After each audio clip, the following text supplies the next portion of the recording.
तो finally jujutsu Kaisen season 3 आ चुका है और आज की इस वाली वीडियो में सीजन 3 के एपिसोड 1 to 5 को एक्सप्लेन करने वाला हूँ। तो चलिए बिना किसी देरी के जुजुत्सु काइसेन के सीजन 3 की कहानी को शुरू करते हैं। एपिसोड की शुरुआत में हम यूजी को देखते हैं जो कि एक जगह में अपना हाथ को धो रहा होता है और इसके ठीक बाद हमें बहुत सारे सीन दिखाए जाते हैं जो कि काफी कमाल के होते हैं। और फिर हम यूजी को देख पाते हैं जो कि एक जगह पर खड़ा होता है जहाँ पर वो एक बहुत ही बड़े कस स्पीड के साथ लड़ता है और यूजी को घंटा फर्क नहीं पड़ता ये कस उसके ऊपर अटैक करे या ना करे, लेकिन यहाँ पर यूजी बड़ी ही कूल तरीके से चॉकलेट खाता हुआ यहाँ से निकलता है और वो कस स्पीड इसके पीछे लगता है, लेकिन यूजी यहाँ से भागता ही रहता है और अगले ही मोमेंट वो बड़ी सी कस स्पीड यूजी को पकड़ लेती है, उसे बिल्डिंग में फेंक करके मार देती है, जिस वजह से यूजी काफी दूर जाकर के गिरता है, उसे भी थोड़ी चोट लग जाती है। कस स्पीड यूजी को खत्म करने के लिए आगे बढ़ती है, लेकिन तभी उसी कस स्पीड के ऊपर एक बंदा अपीयर होता है जहाँ पर वो उस कस स्पीड को खत्म कर देता है और हम ये देख पाते हैं कि उस कस स्पीड को खत्म करने वाला और कोई नहीं बल्कि यूता होता है। और तभी उसके ही बाद यहाँ पर यूता अपने तलवार से यूजी को खत्म करने ही वाला था और लेकिन यहाँ यूजी भी अपने बचाव के लिए यूता से फाइट करता है और यहाँ पर यूता यूजी को इसीलिए मारा था क्योंकि अगले सीजन के एंड में जुजुत्सु हायरस ने उससे ये कहा था कि तुम यूजी को मार डालो और इसीलिए यहाँ पर यूता यूजी को मारने के लिए आया है।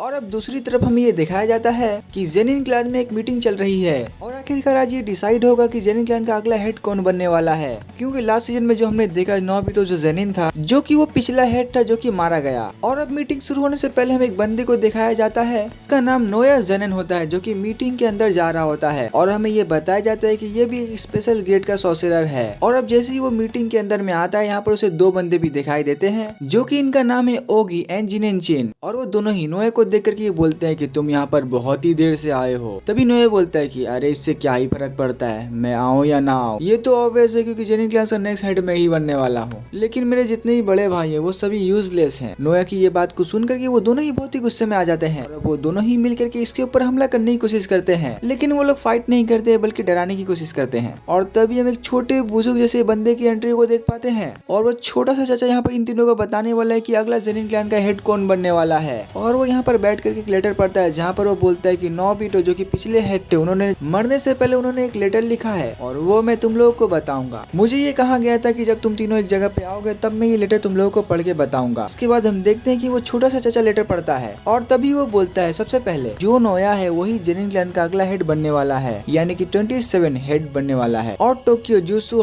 वर्ल्ड के अंदर जितने भी एंसेंट है, जितने भी कर्स टूल है और जेनिन क्लैन के अंदर जितने भी कुछ है वो सभी के सभी नोया को मिलेंगे। इसके लिए उससे ओगी की या फिर जिनिसी जेनिन की परमिशन लेनी होगी और तभी जाकर के वो उन बोनसेस को कंट्रोल या मैनेज कर सकता है। ये सुनकर के नोया गुस्सा हो जाता है, वो बोलता है कि अरे यार मुझे परमिशन भी लेनी पड़ेगी अब। और तभी वो बंदा बोलता है किसी कारण या किसी के वजह से गोजो छात्रों मारा जाता है या फिर वो अपनी खुद की इच्छा अनुसार कोई काम करने की एबिलिटी को खो दे तो ऐसे केस में वो तोजी फुशिगोरो के साथ जो हमने प्लेज किया था वही कैरिडोर होगी, यानी कि मेगुमी फुशिगोरो को वापस से जेनिन क्लैन के अंदर में ले लिया जाएगा और फिर उसे कान खोल के सुनना, उसे अगला हेड बना दिया जाएगा और जितने भी एंसेंस होगी वो सभी उसे ही मिलेगी। और ये सुनते ही नोए को काफी ज्यादा गुस्सा आ जाता है और इसके बाद वो यहाँ से जाता हुआ कहता है ऐसा थोड़ी ना चलेगा क्योंकि मेगुमी तो एक बच्चा है और उसे तो कुछ भी नहीं पता, वो ऐसे कैसे हेड बन सकता है। और इसके बाद वो अपने नौकर से पूछता है कि मेगुमी अभी कहाँ मिलेगा। तो लेडी बोलती है कि मुझे जितना पता है कि वो शायद टोक्यो में होगा और हाँ उसे ये काम दिया गया है यूजी एतादोरी को ढूंढने का।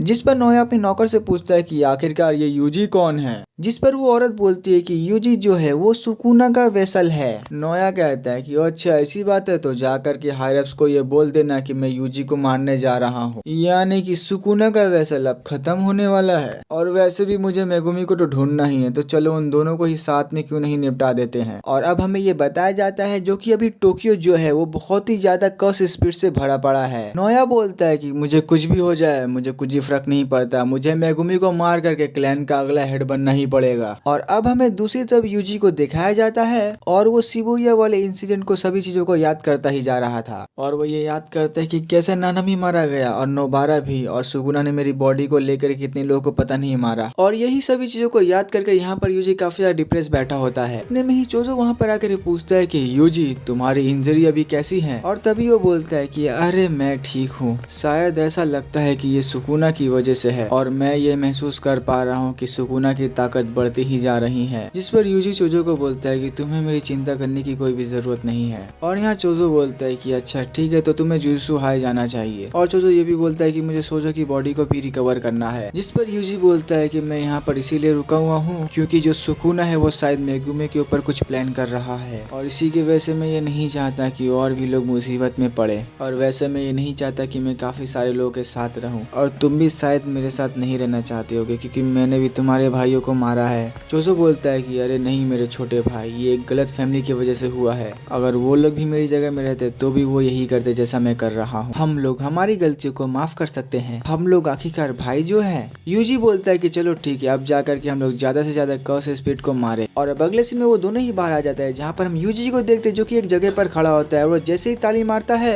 उसके पीछे से दो बड़े बड़े से कर्स स्पिरिट निकलते हैं। और यही वो सीन था जहाँ पर सीजन एंड हुआ था, सीजन 2। और वो दोनों ही कर्सेस जैसे ही निकलते वो दोनों ही कर्सेस यूजी के ऊपर अटैक करने लग जाते हैं। और ये जो कर्सेस है काफी पावरफुल है, और यूजी इसीलिए इन सभी को पीछे अपने दौड़वा रहा है, ताकि वो यूजी ये चाहता है कि इसके पीछे भी और सारे कर्सेस आए ताकि वो इन सभी को ज्यादा से ज्यादा और जल्दी ही निपटा दे। और यहाँ पर यूजी कुछ कर्सेस को खत्म भी करता है, लेकिन देखते ही देखते यूजी जैसे ही भागता रहता है, लेकिन यहाँ पर यूजी के पीछे बहुत सारे कर्सेस भी भागने लग जाते हैं। और यूजी यही तो चाहता था, उसके पीछे ऐसे ही बहुत सारे कर्सेस पड़ जाए। और जैसे यूजी एक टनल के अंदर में एंटर करता है, जहाँ पर वो पीछे जितने भी कर्सेस थे जो यूजी के पीछे भाग रहे थे, और जैसे यूजी टनल के पूरे ही अंदर चला जाता है तभी वो बोलता है कि चोजो अभी। और जैसे यूजी इशारा करता है तभी चोजो अपने ब्लड मैनिपुलेशन से उन सभी कर्सेस को खत्म कर देता है, वो भी एक ही बार में। और तभी हम चोजो को देखते हैं जो कि एक जगह पर खड़ा होता है, और इसके बाद ही हम अचानक से देख पाते हैं कि एक बहुत ही बड़ा पावरफुल कर्स स्पिरिट चोजो के पीछे आ जाता है, और उसके ऊपर वो अटैक करने ही वाला था। क्योंकि यहाँ पर चोजो बिल्कुल भी डरता नहीं, उसका भाई छोटा भाई यूजी उस बड़े से कर्स स्पिरिट को अपने एक ही घूसे में खत्म कर देता है। और ये देख करके चोजो भी काफी ज्यादा इंप्रेस हो जाता है यूजी से, क्योंकि यूजी का जो कर्स एनर्जी है उसे वो काफी अच्छे से कंट्रोल कर पा रहा है और यूज भी करता है। और अब मेरे छोटे भाई यूजी की पावर भी काफी ज्यादा बढ़ती ही जा रही है। और चोजो ये भी बोलता है कि ये तो पूरी तरीके से रिकवर भी नहीं हुआ, पर लेकिन क्या ही बोले, मेरा छोटा भाई यूजी काफी ताकतवर है। तभी यूजी बोलता है कि अरे यार तू मुझे कितनी बार भाई बुलाएगा। इतने में चोजो बोलता है कि मेरा जितना मन करेगा मैं उतनी बार बुलाऊंगा। हम भाई है क्योंकि तुम अपने फादर के फोरहेड को तो देखा ही होगा, उनके फोरहेड पर भी टाके के निशान थे, तुम्हें ये तो याद होगा ना। और यहाँ पर हम ये समझ पाते हैं कि ये डायरेक्ट तो नहीं, बल्कि कुछ कुछ जो बात है यहाँ पर वो सही बोल रहा है, क्योंकि उसके फादर के सर पे नहीं बल्कि माँ, खैर क्या ही बोले। और तभी उसी ही वक्त हम यहाँ पर देख पाते हैं कि नोया यहाँ पर पहुंच जाता है। नोया बोलता है कि अरे तू लोग यहाँ पर भागने की कोशिश क्यों नहीं कर रहे हो। तभी यूजी बोलता है कि हमें भागने की क्यों जरूरत है। और तभी नोया कहता है कि लगता है कि तुझे पता नहीं है, क्योंकि अब गोजो सातोरू नहीं है, यानी कि उसकी प्रोटेक्शन जा चुकी है, यानी कि यूजी तुम्हें मारने के लिए सभी लोगों को परमिशन मिल चुका है। और मुझे ये फर्क नहीं पड़ता यूजी तुम जिंदा बचते हो या फिर मर जाते हो, मैं तो असली में मेगुमी को मारना चाहता हूँ। और तभी ये सुनते यूजी बोलता है कि तुझे मेगुमी से क्या काम है। जिस पर नोया बोलता है कि बस मुझे तो मेगुमी को मारना है, लेकिन उससे पहले मैं मेगुमी को मारूं मुझे उसका साइन किसी चीज के ऊपर चाहिए। और मुझे लगा कि मेगुमी तुम्हें ही ढूंढ रहा था, और शायद मुझे लगा कि वो तुम्हारे ही पास होगा, पर लेकिन शायद मैं ही गिरा था। और तभी अगले ही पल यहाँ पर यूजी के पीछे वो तुरंत ही अपेयर हो जाता है, और वो तुरंत ही यूजी के ऊपर चार्ज कर देता है, और तभी उसे एक अटैक करके गिरा देता है। और ये देखते ही चोजो काफी ज्यादा गुस्से में आ जाता है, और वो भी इसके सामने लड़ने आ जाता है। और हम ये देख पाते हैं कि नोया के सामने चोजो की बिल्कुल भी नहीं चलती, बल्कि नोया तो उसके बड़े ही आराम से कपड़ों की तरह धो रहा होता है। अपना चूल वो खड़े करके सोचता है कि अरे यार ये तो बड़े ही आराम से मैं इसे निपटा रहा हूँ। और तभी हम देखते हैं कि यहाँ पर यूजी भी एक पत्थर लेकर के उसके ऊपर अटैक करता है, और वो सोचता है कि जैसे नोया का ध्यान भटके, लेकिन नोया यहाँ पर पत्थर को डॉज करता हुआ उससे बचता है। और जैसे ही उसका ध्यान भटता है तभी ये दोनों ही उससे थोड़े से दूर आ जाते हैं। और तभी यहाँ यूजी चोजो को बोलता है कि ये बंदा जो कि नोया है ये काफी ज्यादा तेज है। तभी चोजो बोलता है कि हाँ शायद से ये काफी तेज होगा, लेकिन मुझे लगता है कि ये टेक्निक को यूज कर रहा है। और तभी नोया बोलता है कि अरे अरे मुझे लगा कि मैं तुम लोग काफी अंडर एस्टिमेट कर रहा हूँ, पर लेकिन तुम लोग तो उससे भी बेहतर हो। और अब नोया को ये समझ आ चुका है कि यूजी कौन है, और आखिरकार इसके साथ ये बंदा कौन है, और आखिर में इस बंदे का क्या करूँ, क्या दोनों को साथ में ही मैं से फाइट कर लूं। और तभी अचानक ही अगले ही सेकंड इन दोनों को ये खतरनाक सी प्रेजेंस महसूस होने लग जाती है, और ये इतनी खतरनाक प्रेजेंस होती है यूजी को ऐसा लगता है कि शायद गोजो सातोरू मेरे पीछे है। और जैसे ही यूजी पीछे देखता है उसके पीछे यूता ओकुत्सु होता है, और हम ये देख पाते हैं कि यहाँ पर यूता भी यूजी को मारने के लिए आया है। यूता बोलता है कि अरे यूजी तो यहाँ पर अकेला नहीं है। और अब यूजी एंड चोजो दोनों ये कंफ्यूज हो जाते हैं कि अब ये बंदा कहाँ से आ गया और ये कौन है। और अब चोजो ये समझ जाता है कि जो भी बंदा ये अभी आया यानी कि ये भी यूजी को मारने के लिए आया है। और अब यूता अचानक से ही जमीन तोड़ता हुआ नीचे आ जाता है और हम यही देख पाते हैं कि यूता की जो छलांग थी वो इतनी ज्यादा तेज थी क्योंकि उसकी वजह से जमीन ही टूट चुका होता है। और तभी यूता अपनी तलवार निकाल करके इन तीनों से लड़ने के लिए रेडी हो जाता है। ये देखते ही तभी नोया बोलता है कि अरे अरे रुको रुको, मैं तो तुम्हारे ही साइड में हूँ। तभी वो बोलता है कि अरे तुम यूता ओकुत्सु हो ना। यूजी को ये याद आ जाता है कि मेगुमी ने कहा था कि यूता नाम का एक बंदा है जो कि गोजो का स्टूडेंट था और उसने ये भी बताया था कि वो भी पावरफुल है बिल्कुल गोजो की तरह। और तभी यूजी यूता को सामने देखता हुआ उसे लड़ने के लिए तैयार हो जाता है। और तब यूता बोलता है कि आखिरकार तू कौन है बे।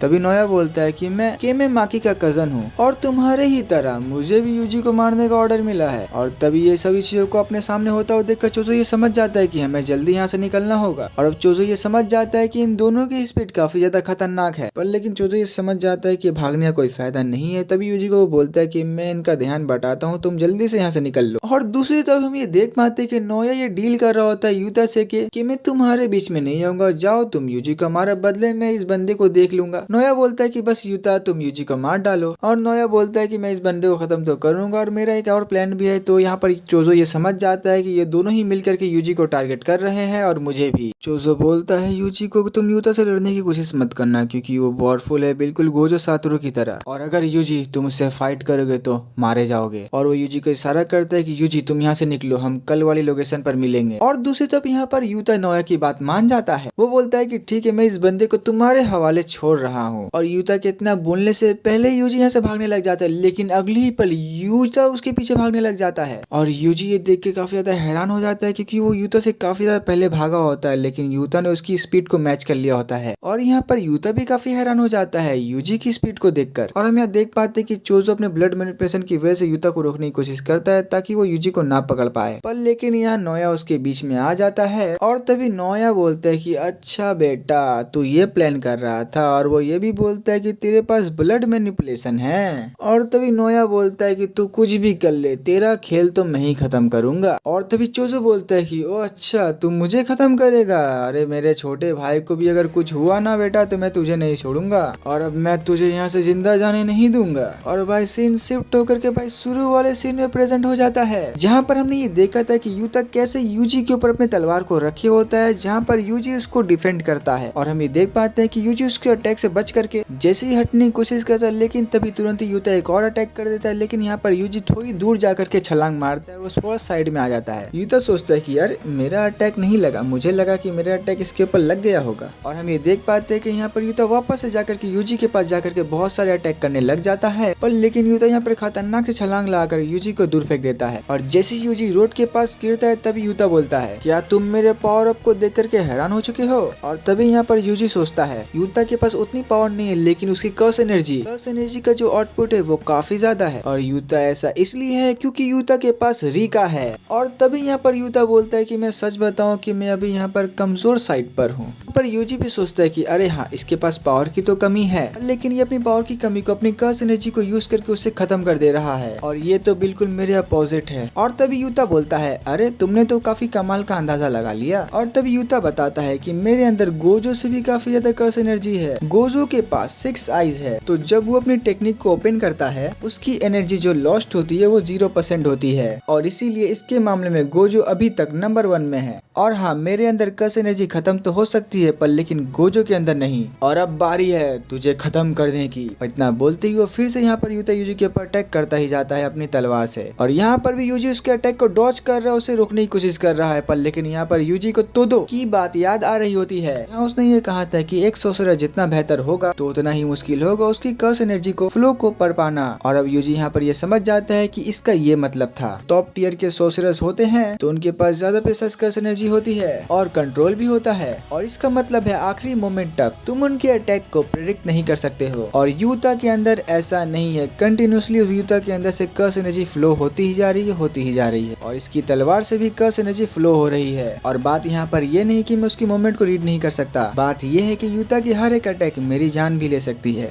और मैं इसे जितना भी डैमेज दे लूं वो इसे कम कर लेगा। और यही यूजी को याद आता है कि नानामी ने मरने से पहले मुझसे ये कहा था कि मैं सारी चीजों को यूजी तुम पर छोड़ रहा हूँ, और यही सभी चीजों को याद करके यूजी बोलता है कि माफ करना, मैं यहाँ मर नहीं सकता, और इतना बोलने पर वो दोनों फिर से लड़ना शुरू कर देते हैं और वो यूटा के अटैक से डॉज करते हुए गाड़ी के अंदर एक नाइफ उठा करके उसके अंदर कर्स एनर्जी को डालने की कोशिश करता है। और अब यूजी को गोजो की बात याद आती है, जहाँ पर गोजो से बताता है कुछ सॉर्सरर वेपन हैंडलिंग पर अपना फाउंडेशन बना करके ट्रेन करते हैं, और मैं ये नहीं चाहता जो कर्स एनर्जी कंट्रोल है वो नेग्लेक्ट ना हो जाए, और ऐसा कर पाना तुम्हारे लिए काफी जल्दी हो सकता है, पर लेकिन कर्सेस को मानना यही एक ट्रीटमेंट होता है, और शायद तुम कर्स एनर्जी को कंट्रोल करना सीख पाओ। और हम ये देख पाते हैं कि उसी नाइफ पर यूजी अपना कर्स एनर्जी को डालने लग जाता है, और यूता उसके ऊपर अटैक करके यूजी इसको रोकने लग जाता है, और सिर्फ ये देखकर कि यूता कहता है कि तुम्हारा ध्यान सिर्फ मेरे तलवार के ऊपर है, ना कि मुझ पर। और इतना बोलकर यहाँ पर यूता यूजी के पेट में अटैक कर देता है, और जैसे यहाँ पर बैलेंस बिगड़ता है, और इसी मोमेंट का फायदा उठा करके यहाँ पर यूता अपनी तलवार की मदद से यूजी के ऊपर अटैक कर देता है। लेकिन हम देखते हैं कि यूजी यहाँ पर अपने छोटे से नाइफ को आगे कर लेता है, जहाँ पर यूता उसके नाइफ को तोड़ देता है, और हम ये देख पाते हैं कि यूता की तलवार भी जमीन में गिर चुकी होती है। और ये देख करके यूजी तुरंत ही अपना एक लात मार करके यूता की तलवार को तोड़ देता है,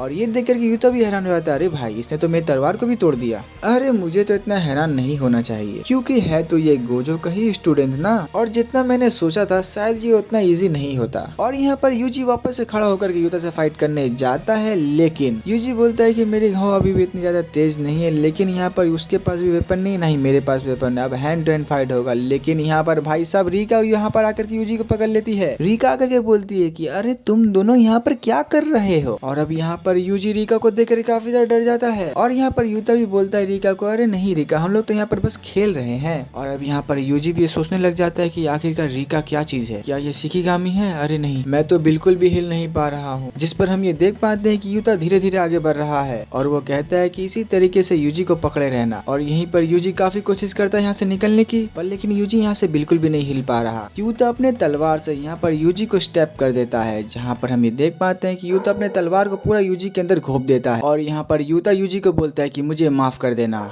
और यूता ने अपनी टूटी हुई तलवार को यूजी के दिल के आर पार कर दिया होता है, और यहाँ पर सुकुना को भी इसका एहसास हो जाता है। और हम ये देख पाते हैं कि यहाँ पर नोया बहुत ही बुरी तरीके से चोजो को धो रहा होता है, और चोजो भाई हाथ खड़ा कर देता है, क्योंकि नोया बहुत ही बुरी तरीके से उसको पीट रहा होता है, क्योंकि चोजो को ये पता ही नहीं कि नोया की कश टेक्निक है क्या। और तभी नोया बोलता है कि अरे यार तुम बहुत ही ज्यादा ढीठ हो। तभी चोजो बोलता है कि मैं 10 भाइयों में सबसे बड़ा भाई हूँ। तभी नोया बोलता है कि अरे ये कोई जवाब है, ले घुसा खा, मैं तुम्हारे टेक्निक एंड तुम्हारे ढीठपन के बारे में पूछ रहा हूँ। और तभी हम देख पाते हैं कि चोजो अपनी पावर को इस्तेमाल करके अपनी आंखों की पावर को एडजस्ट करने लग जाता है, ताकि वो नोया की अटैक को देख सके। और तभी हम देखते हैं कि नोया उसके सामने से गायब हो जाता है। तभी हम ये देख पाते हैं कि चोजो ने नोया के अटैक को समझ लिया होता है, और नोया को भी ये बात पता चल चुकी है, इसीलिए अपने चाकू से चोजो के ऊपर अटैक कर देता है। तुम फ्लोइंग रेड का इस्तेमाल कर रहे हो, और तुमने अपनी आइज के मसल को फोकस करके तुमने मुझे ट्रैक करने की कोशिश कर ली, पर इसका कोई फायदा नहीं, मैंने इसके बारे में पहले ही सोच लिया। चोजो तुम बहुत ही ज्यादा ढीठ हो, जिसकी वजह से मुझे ये इस्तेमाल करना पड़ा। वैसे तो तुम अपनी ब्लड मैनिपुलेशन टेक्निक से तुम इस ब्लड को रोक सकते हो, तो चलो फिर ये देखते हैं कि तुम मेरे साथ लड़ते हुए अपने ब्लड फ्लो को कैसे रोक पाते हो। और तभी नोया उसे काफी बात बताता है कि मेरे बड़े भाई कैसे मुझसे कितने कमजोर है, और देखो मैं यहाँ हेड बनने वाला हूँ अपने क्लैन का। और वो चोजो के सामने अपने बड़े भाइयों का काफी ज्यादा बेइज्जती भी करता है, लेकिन तभी चोजो बोलता है कि मैं बड़ा भाई हूँ, अगर मैं गलती करूंगा तो मेरे भाइयों भी गलती करेंगे, अगर मैं अच्छा करता हूँ तो मेरे भाई उसे सीखेंगे। और सिंपल सा मतलब ये है कि चोजो यहाँ पर उसे यही बोलता है कि तुम्हारे बड़े भाई कमजोर है, इसलिए तुम इतने ज्यादा स्ट्रांग हो, लेकिन आज देखो मैं काफी ज्यादा पावरफुल हो चुका हूँ, और उन सभी से काफी ज्यादा आगे भी आ चुका हूँ। और तभी नोया ये ध्यान देता है कि चोजो का काफी ज्यादा ब्लड जमीन पे गिरा होता है, और ये देखते ही वो तुरंत यहाँ से भागने लग जाता है, और चोजो भी अपने अटैक के साथ और खुद भी इसका पीछा करने लग जाता है। और अब हमें ये बताया जाता है कि चोजो की तरह डेड पेंटिंग्स जो कि ह्यूमंस एंड कर्स स्पिरिट से मिल करके बनाई जाती हैं, जिस वजह से वो अपनी कर्स टेक्निक को ब्लड में कन्वर्ट कर सकते हैं, और इसीलिए जब तक उनके अंदर में कर्स एनर्जी रहेगी और तब तक वो खून की कमी से नहीं मरेंगे। और चोजो का ब्लड नोया के ऊपर हमला कर रहा होता है, पर लेकिन हम ये देख पाते हैं कि नोया अपनी कर्स टेक्निक की वजह से उनसे बच रहा होता है। और तभी अचानक से सब कुछ शांत हो जाता है। तभी हम नोया को देख पाते हैं, नोया के क्लोथ के ऊपर जो खून गिरा होता है वो सॉलिड होने लग जाता है, जिस वजह से चोजो अपने प्रेसिंग ब्लड से उसके ऊपर अटैक करने लग जाता है। और तभी हम देखते हैं कि नोया अपने कर्स टेक्निक को एक्टिवेट कर लेता है, और तभी नोया बोलता है कि मेरी कर्स टेक्निक उन मोमेंट को ट्रेस करती है, यानी कि इसकी जो टेक्निक है वो बिल्कुल नोयाबितो की थोड़ी जैसी है, और इसीलिए ये छोटी मोटी चीजें मुझे नहीं रोक सकती। और तभी नोया चोजो के सामने आगे बढ़ता है, लेकिन तभी नोया देखते है कि चोजो एक जगह पर खड़ा होता है कि चोजो उसके ऊपर अटैक नहीं कर रहा है और अब हमें ये बताया जाता है पिछले 150 सालों में चोजो की एक कर्स टेक्निक जो कि उसकी एक बहुत ही कमाल की टेक्निक जो उसने डेवलप की है और चोजो के ये हमले से नोया जख्मी हो जाता है और अब नोया यहाँ पर हार चुका था जो कि चोजो के पैरों के सामने गिरा था और अब चोजो अपना एक अटैक करके नोया को खत्म करने ही वाला था।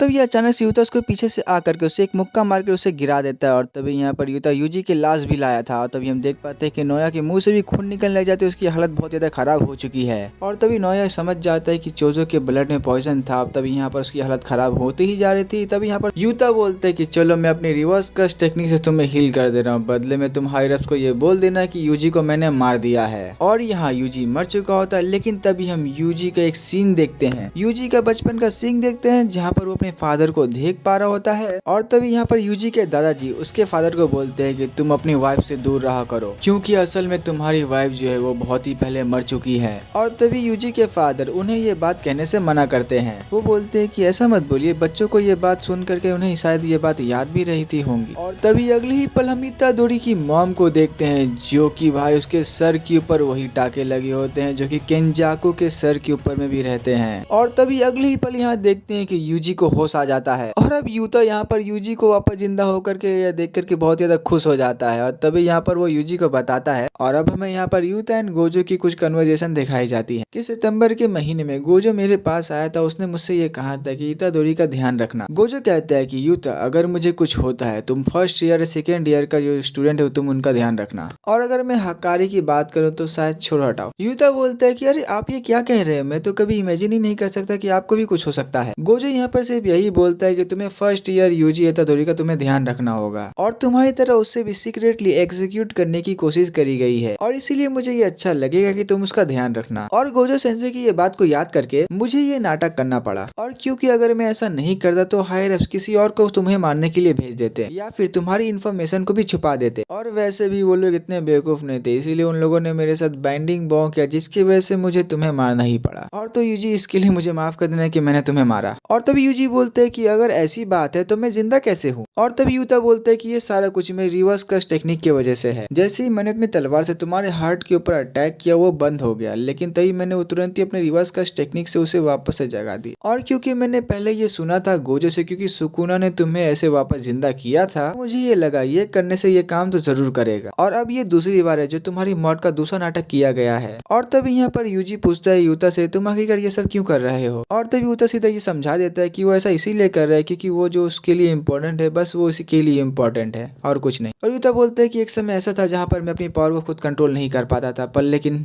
खैर क्या ही बोले, और हाँ जो मेरे पास पावर थी तो मैं उसे कंट्रोल तो कर सकता था पर लेकिन मैं उसे कंट्रोल नहीं कर पाया तो मैंने गलती भी की पर मेरी गलती थी, इसकी वजह से अगर देखा जाए तुम्हारे पास जो पावर है वो तुम्हारी नहीं है पर लेकिन सब तुम्हें खत्म करने की कोशिश कर रहे हैं। और तभी यूजी बोलता है कि अरे नहीं, अगर मैं सुकुना को अपने कब्जे में रखूंगा तो ऐसा कुछ नहीं होता पर लेकिन वो सब हो गया तो ये सब चीज मेरी ही गलती है। और यूजी कितना बोलते ही तभी पीछे से मेगुमी आ जाता है, तभी वो बोलता है कि यूजी मेरे साथ जुजुत्सु हाई चलो, क्योंकि इस समय जुजुत्सु हाई का जो वेयर है काफी ज्यादा कमजोर है इसीलिए उसे चलने के लिए बोलता है, किसी को भी ये पता नहीं चलेगा कि वो जुजुत्सु हाई में है। तभी यूजी इसके लिए मना करने लगता है और यूजी मेगुमी को बोलता है कि तुम्हें ऐसा करने की कोई जरूरत नहीं है और तुम ऐसा एक्ट कर देना कि कुछ हुआ ही ना हो। और तभी वो सीधे सीधे मेगुमी को बोल देता है कि मेरी वजह से सभी लोग मारे गए हैं। मेगुमी बोलता है कि अगर तुम्हें ऐसा लगता है कि तुम्हारी खुद की गलती है तो खुद को ब्लेम करना बंद करो, हम कोई हीरोज नहीं है जो जस्टिस के लिए लड़ते हैं बल्कि हम तो जुजुत्सु सॉर्सरर्स हैं जिस वजह से कोई भी हमें अच्छे से जज नहीं कर सकता। और मेगुमी ये बोलता है कि अब हमारे पास इतना टाइम नहीं कि हम ये सब चीजें को सोचे, हमें अभी बहुत लोगों को ही बचाना है और मुझे भी पूरा यकीन है यूजी तुम भी यही करना चाहते हो और इसीलिए यूजी सबसे पहले तुम मुझे बचाओ, मुझे तुम्हारी पावर की जरूरत है। यूजी नोरितोशी कामो ने प्लान बना लिया है जिसमें वो लोग एक दूसरे के साथ मौत तक लड़ेंगे जिनके पास कर्स टेक्निक है, का नाम कलिंग गेम है। मेरी बहन सुमिको को भी इस कलिंग गेम में खींच लिया गया है और इसीलिए इतादोरी मैं तुमसे भीख मांगता हूँ, मुझे तुम्हारी ताकत की जरूरत है। अब हमें कलिंग गेम के रूल के बारे में बताया जाता है और अब कलिंग गेम के अंदर में 8 रूल है उनके बारे में हमें बताया जाता है जो कि है कर्स टेक्निक की अवेकनिंग के बाद प्लेयर को 19 दिन के अंदर अपने पसंदीदा बैरियर के अंदर में अपने पासिव को डिक्लेयर करना पड़ेगा और अगर कोई भी प्लेयर अपने पुराने रूल को तोड़ता है तो वो मारा जाएगा और जो भी प्लेयर बैरियर के अंदर एंटर करते यानी कि नॉन प्लेयर्स होंगे तो वो बैरियर के अंदर में आ जाएंगे तो वो भी कलिंग गेम का हिस्सा बन जाएंगे यानी कि इस गेम का हिस्सा बन जाएंगे। और इस कलिंग गेम के अंदर में एक दूसरे को मार करके पॉइंट्स मिलेंगे और जिसके भी पॉइंट ज्यादा होंगे तो गेम मास्टर ये डिसाइड करेगा प्लेयर की लाइफ को वैल्यू देगा। पर एक जनरल रूल के अकॉर्डिंग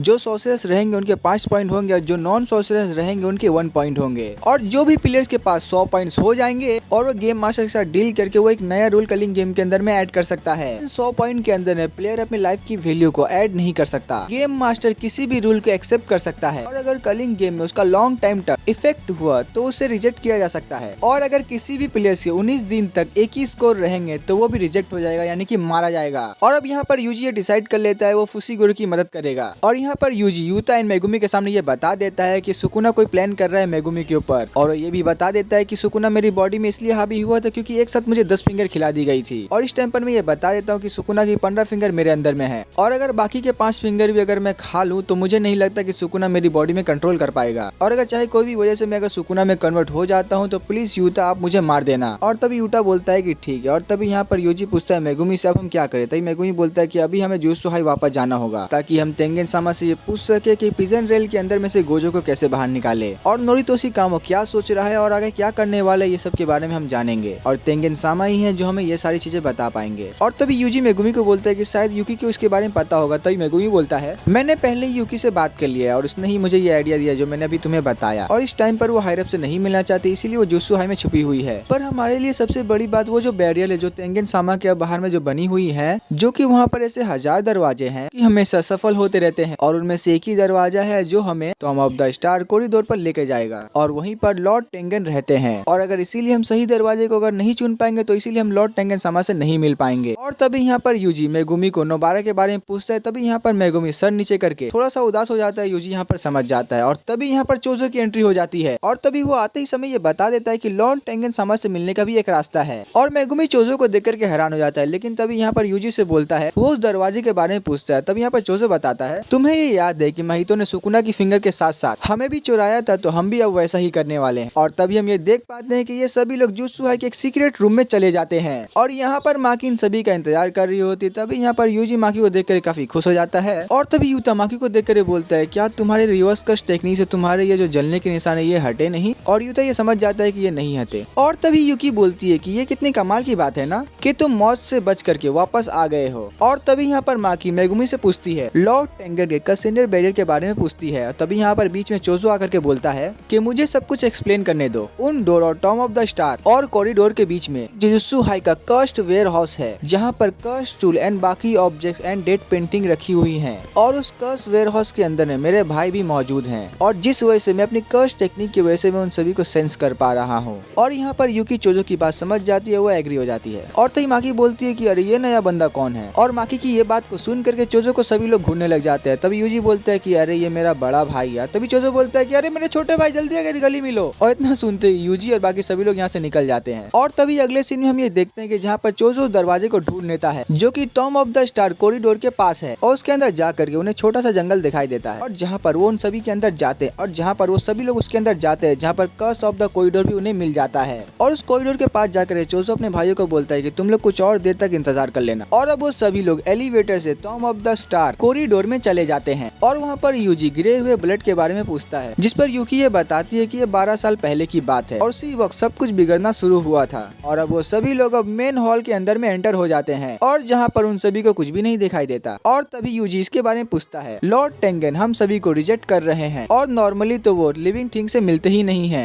पर मुझे ये लगा 6 साइज जो अभी सील हो चुकी है उनसे मिल सकते हैं, या फिर ये ऐसा हो सकता है कि मैं भी प्लाज्मा वेसल हूं इसीलिए वो मुझे रिजेक्ट कर रहे हैं। और यहाँ यूता बोलता है कि चलो यहाँ पर कुछ तो मिलने वाला नहीं, हम सुमिको से पूछ लेंगे, यहाँ पर उसके पास भी ज्यादा टाइम नहीं बचा। और जैसे ही वो सभी लोग यहाँ से वापस से घूर कर जाने लगते हैं हम ये देख पाते हैं कि तेंगेन इन सभी के सामने आ जाता है और वो इन सभी को बोलता है जेनिन क्लैन के बच्चे मिसिस जेन and dead painting and Sukuna का वेसल भी यहाँ पर आया है, तुम सभी का यहाँ पर स्वागत है। और यूकी बोलती है कि मेरे लिए नहीं। तभी टेंगेन बोलता है कि हम पहली बार थोड़ी ना मिल रहे हैं। यूकी टेंगेन से पूछती है कि तुमने स्टार कॉरिडोर को सील क्यों कर दिया था। तभी टेंगेन बोलता है मुझे ये डर था कि शायद तुम केंजाकू से मिली हुई हो, इसीलिए मैं किसी इंसानों के दिल में नहीं झांक सकता। और तभी यूकी पूछती है कि आखिर केंजाकू कौन है। तभी बताता है टेंगेन जो भी आदमी नकली गेतो के बॉडी के अंदर में वही केंजाकू है और तुम लोग उसे जानते हो नोइतोशी नाम से। और तभी यूजी टेंगेन से पूछता है कि आप इतने अजीब क्यों लग रहे हो। और तभी टेंगेन बोलता है कि मैं इमोर्टल हूँ पर मेरी भी उम्र बढ़ती है, 500 साल तक जिंदा रह करके देखो, तुम्हारी भी उम्र मेरी तरह बढ़ेगी और तुम्हारा भी जो भी तुम देख रहे हो वैसा जैसा मेरा हाल है अभी वैसा भी तुम्हारा हो सकता है। और तभी टेंगेन बताता है कि 12 साल पहले मेरा मर्ज एक स्टार स्टार प्लाजा मेसल से होने ही वाला था,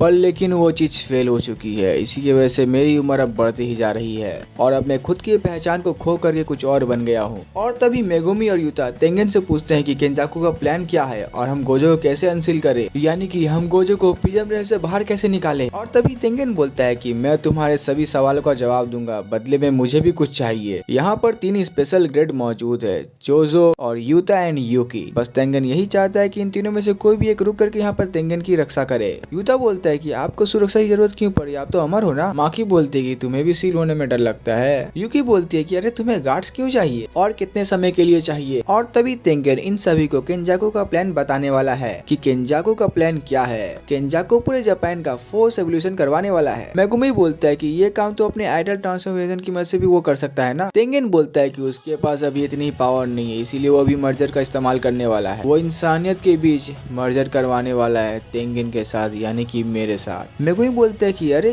तेंगन तो सिर्फ स्टार प्लाजा मेसल के साथ तो मर्ज हो सकता है ना। तेंगन बोलता है कि ये बात तो 12 साल पहले ही सच थी, क्योंकि उस समय से अब तक बहुत कुछ बदल चुका है। अब मैं बताता हूँ कि उस समय हुआ क्या। उस समय मेरा मर्जर होने ही वाला था, पर लेकिन एक बंदे की वजह से मेरा मर्जर फेल हो गया। पर लेकिन तुम अब ये देख ही सकते हो कि मैं अब इवॉल्व हो गया हूँ और अब मैं आम इंसानों के साथ भी मर्ज हो सकता हूँ। जोजो बोलता है कि तुम तो सिंगल पीस हो, तुम इतने सारे लोगों से साथ मर्ज कैसे कर सकते हो। तेंगन बोलता है कि तुम जो अभी देख रहे हो वो मेरा असली रूप नहीं है, मेरी आत्मा तो कहीं और है एंड धरती और आसमान मेरे लिए एक है। और मैं ये बता देता हूँ कि जो भी मेरे साथ मर्ज होंगे वो जुत्सु सोर्सरर से भी एक लेवल आगे चले जाएंगे। पर लेकिन मैं तो अपनी बैरियर तकनीक से अपने आप को कंट्रोल में रखता हूँ, पर लेकिन बाकी के इंसान ऐसा नहीं कर पाएंगे। और अगर एक भी इंसान आउट ऑफ कंट्रोल हो गया तो दुनिया खत्म हो सकती है। और अगर इंसानों को रोकने वाला नहीं होगा तो वो बुराई करते ही रहेंगे और सारी लाइन को क्रॉस कर देंगे। जो चीज टोक्यो में हुई वो पूरी दुनिया में शुरू भी हो सकती है। यूजी पूछता है कि केंजाकू ऐसा क्यों करना चाहता है। तभी तेंगन कहता है वो तो मुझे भी नहीं पता, मैंने तुम्हें बताया ना, मैं किसी मन के अंदर की किसी भी इंसान की बात को मैं समझ नहीं पाता, उसके दिल में क्या इरादे चल रहे वो मैं नहीं पता लगा पाता। माकी बोलती है कि तुम मर्जर करने से मना कर देना, ये तो वो शायद कुछ नहीं कर पाएगा। तेंगन बोलता है कि अब इवॉल्व होने की वजह से मैं इंसान कम एक कर्स स्पिरिट ज्यादा लगता हूँ, इसीलिए केंजाकू मुझे कभी भी एब्जॉर्ब कर सकता है अगर मैं उसके हाथ आ गया। यानी कि केंजाकू अपने कर्स स्पिरिट मैनिपुलेशन की वजह से मुझे एब्जॉर्ब कर सकता है। इसमें वो किसी भी कर्स को गुलाम बनवा करके उससे कोई भी काम करवा सकता है। इसीलिए उसको गार्ड चाहिए, क्योंकि केंजाकू ये बैरियर को तोड़ कर कभी भी आ सकता है। पर यूकी बोलती है कि ऐसा अभी ही क्यों, पहले तो उसने 12 साल पहले मर्जर को रोका, जिससे कि तेंगन इवॉल्व होकर के कर्स बन गया, जिससे कि केंजाकू कर्स स्पिरिट मैनिपुलेशन की वजह से कंट्रोल कर सकता है। और शायद उसका सुकुना से भी कोई कनेक्शन है और वो करीब 1000 सालों से जुजुत्सु सोर्सरर है। मर्जर अभी ही क्यों करना चाहता है। और तभी तेंगन बताता है कि यानी कि मैं, स्टार प्लाजा वेसल एंड 6 आई, हम सबकी ही तकदीर आपस में जुड़ी है। 6 आई यूजर ने केंजाकू को 2 बार हराया है और उस चीज से केंजाकू इतना ज्यादा गुस्सा हो गया कि उसने सारे प्लाजा वेसल को ही खत्म कर दिया। और कोई भी बच्चा 6 आई लेकर के पैदा होता तो केंजाकू उसे मार देता फौरन ही। और 6 आई यूजर पैदा होने के बाद ही केंजाकू से 1 महीने में ही टपका देता था। लेकिन फिर मर्जर वाले दिन star plaza vessel and 6 I user दोनों ही साथ आ जाते थे। फिर उसने 6 आई यूजर को मारने की जगह सील करने का शुरू कर दिया, यानी कि सील करने का आइडिया उसने शुरू किया। पर लेकिन एक समय पे एक ही 6 आई यूजर रह सकता है, पर लेकिन 12 साल पहले कुछ अलग हो गया।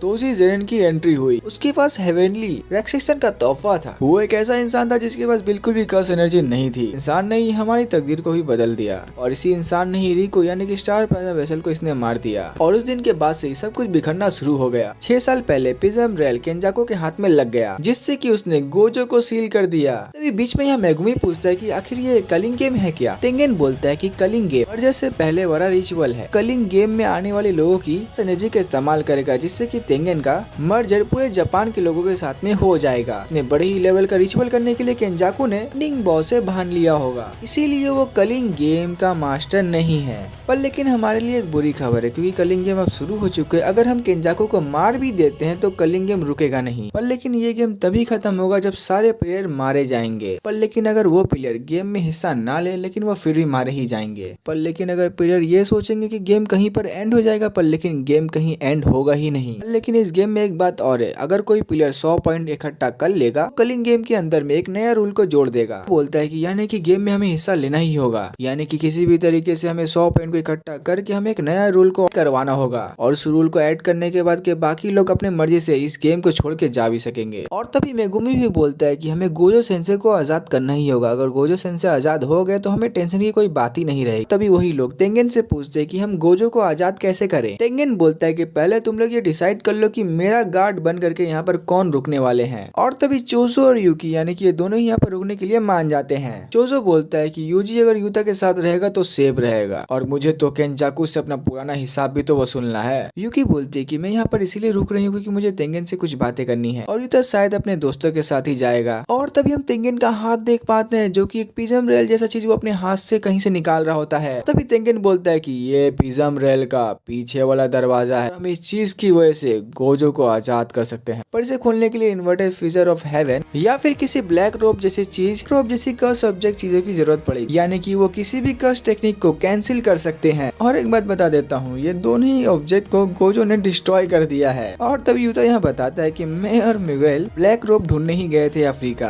पर, लेकिन हमें वहाँ कुछ नहीं मिला। और तभी तेंगेन बोलता है कि यानी कि अब एक ही तरीका है, गेम के अंदर में हिस्सा लेने वाला एक ऐसा प्लेयर है, यानी कि एक ऐसी सोर्सरर है जो 1000 साल पुरानी है और उसके पास एक ऐसी टेक्निक है जिस वो किसी भी कर्स ऑब्जेक्ट यानी किसी भी कर्स टेक्निक को कैंसिल कर सकती है और इसे तुम लोग एंजल नाम से जान सकते हो और इसका असली नाम है हाना कुरुसु। और वो चाहे तो पिज्म रेल का दरवाजा खोल सकती है क्योंकि वो किसी भी कर्स टेक्निक को कैंसिल या डिलीट कर सकती है। और तेंगेन ये बता देता है कि ये वो इन्हें इंस्टेंट टोक्यो कॉलोनी में मिलेगी। पैन में टोटल 10 कॉलोनी बैरियर्स हैं जो कि एक बाउंड्री लाइन से कनेक्टेड हैं। ये लाइन जब जापान से क्रॉस करेंगी, जापान के सारे ही लोग टेंगेन से मर्ज हो जाएंगे। सिर्फ होकाइडो शहरी सुरक्षित है क्योंकि वहाँ पर जुजुत्सु के हेडक्वार्टर से और वो जगह पवित्र है। ये रिचुअल करीब 2 महीने में पूरी हो जाने चाहिए। और अब तेंगेन इन सभी के सामने कलिंग गेम के रूल पढ़ करके बताने वाला है। पहला रूल ये था कि सभी खिलाड़ियों को 19 दिन के अंदर में पार्टिसिपेट करना होगा। 1 नवंबर को केंजाकू ने बहुत सारे लोगों को अवेकन किया था और जिसमें एक मेगुमी की बहन भी थी, यानी कि आज 9 नवंबर है। 10 दिन के अंदर में सुमिको को गेम के अंदर में हिस्सा लेना होगा। दूसरा रूल ये था कि जो लोग हिस्सा नहीं लेंगे उनकी कर्स टेक्निक रिमूव कर दी जाएगी और यानी कि इसका मतलब है मौत। माकी ने इसके बारे में सोको से भी बात करी थी। सोको ने बताया था कि हिस्सा ना लेने पर उनके साथ कुछ बुरा हो सकता है और वो शायद मर भी सकते हैं। माकी बोलती है कि यानी कि मेरे जैसे लोग, उनके पास कोई कर्स एनर्जी नहीं है, यानी कि उन पर कोई भी रिस्क नहीं होगा। पांडा पर भी नहीं, उसके पास तो पूरा दिमाग भी नहीं है। और तभी तेंगेन बताता है कि गेम का तीसरा रूल ये है कि जो भी कॉलोनी के अंदर में एंटर करेगा वो भी गेम के अंदर में एंटर हो जाएगा, चाहे वो जुजुत्सु सोर्सरर हो या फिर आम इंसान। और जो भी लोग बैरियर के अंदर में रह रहे हैं उन्हें एक मौका दिया जाएगा वहाँ से बच के बाहर निकलने का। और हाँ, चौथा रूल ये है कि अगर एक दूसरे को मारोगे पॉइंट्स भी मिलने वाले हैं। 5वां रूल ये है कि सोर्सरर को मारने पर 5 पॉइंट मिलेंगे और बाकी लोगों को मारने से बस 1 पॉइंट मिलेगा। और तभी मेगुमी तेंगेन से पूछते है कि आखिर ये गेम का मास्टर कौन है। और तभी तेंगेन बताता है कि हर खिलाड़ी को एक शिकिगामी दिया जाएगा और हाँ, ये शिकिगामी का नाम कोगाने है और ये चीज यानी कि बस एक गेम का इंटरफेस है और ये शिकिगामी प्लेयर को गेम के रूल बताएगा और असली जो गेम मास्टर है वो अपनी आंखों से झांक के देखेगा। हाँ, 6 रूल है, किसी भी खिलाड़ी की अगर 100 पॉइंट पूरी हो जाए तो वो गेम के अंदर में एक नया रूल को ऐड कर सकता है, पर लेकिन वो पुराने रूल को हटा नहीं सकता। और 7th रूल ये है कि मास्टर को खिलाड़ी को बनाया हुआ 7वां रूल एक्सेप्ट करना ही होगा, पर लेकिन उस रूल की वजह से गेम में ज्यादा असर नहीं पड़ना चाहिए और इसी की वजह से बाकी लोग सोचे कि शायद गेम में नाइंसाफी हो रही है। और इन रूल के अलावा केंजाकू इनके साथ कोई भी नाइंसाफी नहीं कर पाएगा। और यानी कि आखिरी यानी कि 8वां रूल ये है कि 19 दिन के अंदर में किसी भी खिलाड़ी की अगर एक भी पॉइंट नहीं बनेंगे तो वो खत्म हो जाएगा, यानी कि उसका काम तमाम हो जाएगा। यानी कि 19 दिन के अंदर में उस खिलाड़ी को किसी न किसी को मार करके एक पॉइंट को इकट्ठा करना ही पड़ेगा, वरना अगर ऐसा नहीं करेगा तो वो मारा जाएगा। और तभी यूजी ये सुनकर सोचता है यानी कि हमें किसी न किसी को मारना ही होगा। और तभी मेगुमी बोलता है कि मेरे पास एक आइडिया है और अब हमें गेम के रूल यानी कि इन सभी को पता चल चुका है। अब यहाँ पर यूकी एंड चोजो तेंगेन की सुरक्षा करने के लिए यहाँ पर रुकेंगे और यहाँ हमें बताया जाता है कि माकी वापस जेनिन क्लैन के अंदर जाएगी कुछ कर्स टूल को लाने के लिए। गोजो के सील होने के बाद जुजुत्सु हमें सारे कर्स टूल जेनिन क्लैन एंड कामो क्लैन वाले सारे के सारे टूल ले गए हैं गोजो के सील होने के बाद। और अब मेगुमी जेनिन क्लैन का हेड बन चुका है तो वो उन टूल्स को वापस ला सकता है। और ये सुनकर के यूजी चौंक जाता है तो मेगुमी बोलता है कि अरे मैं इसके बारे में तुझे बाद में समझाऊंगा। और तभी यहाँ पर माकी टेंगेन से जुजो की लोकेशन पूछती है और वो बोलती है कि मैं वहाँ पर पांडा को लेकर के जाऊंगी और उसके बाद मैं गेम में एंटर करूंगी। यूता बोलता है कि वो तुरंत ही कलिंग गेम में हिस्सा लेने जा रहा है और मैं वहाँ पहले ही जा करके इन्फॉर्मेशन वगैरह इकट्ठा कर लूँ। और यूता ये भी बोलता है कि हमें अलग अलग कॉर्नर में जाना चाहिए ताकि हम एक दूसरे के साथ फाइट ना करें। शायद कलिंग गेम के अंदर में हमें सिग्नल ना मिले इसलिए हम एक दूसरे से कम्युनिकेट नहीं कर पाएंगे। तभी ये लोग सोचते हैं कि यूता अगर यूजी से अलग रहेगा और अगर सुकुना बाहर आ गया तो तभी मेगुमी बोलता है कि अरे ऐसा कुछ नहीं होगा, अगर ऐसा होता है तो मेरे मरने के बाद तो सुकुना को मार देना। यहाँ पर माकी यूजी और मेगुमी को हाकारी का पास जाने के लिए बोलती है। यूता इन दोनों को बताता है कि हाकारी 3rd ईयर का स्टूडेंट है, फिलहाल तो वो अभी सस्पेंड है और अभी हमारे पास तो लोगों की कमी है, इसीलिए हमें हकारी को भी शामिल करना चाहिए। यूजी पूछता है क्या वो स्ट्रॉन्ग है? यूता बताता है कि वो थोड़ा मस्ती मजाक का है, पर लेकिन अगर मैं एक बात बोलूँ तो वो मुझसे भी स्ट्रॉन्ग है, हम उससे भी ये गेम में जरूर लेकर के जाएंगे। इसके बाद ये लोग यहाँ से जाने लगते हैं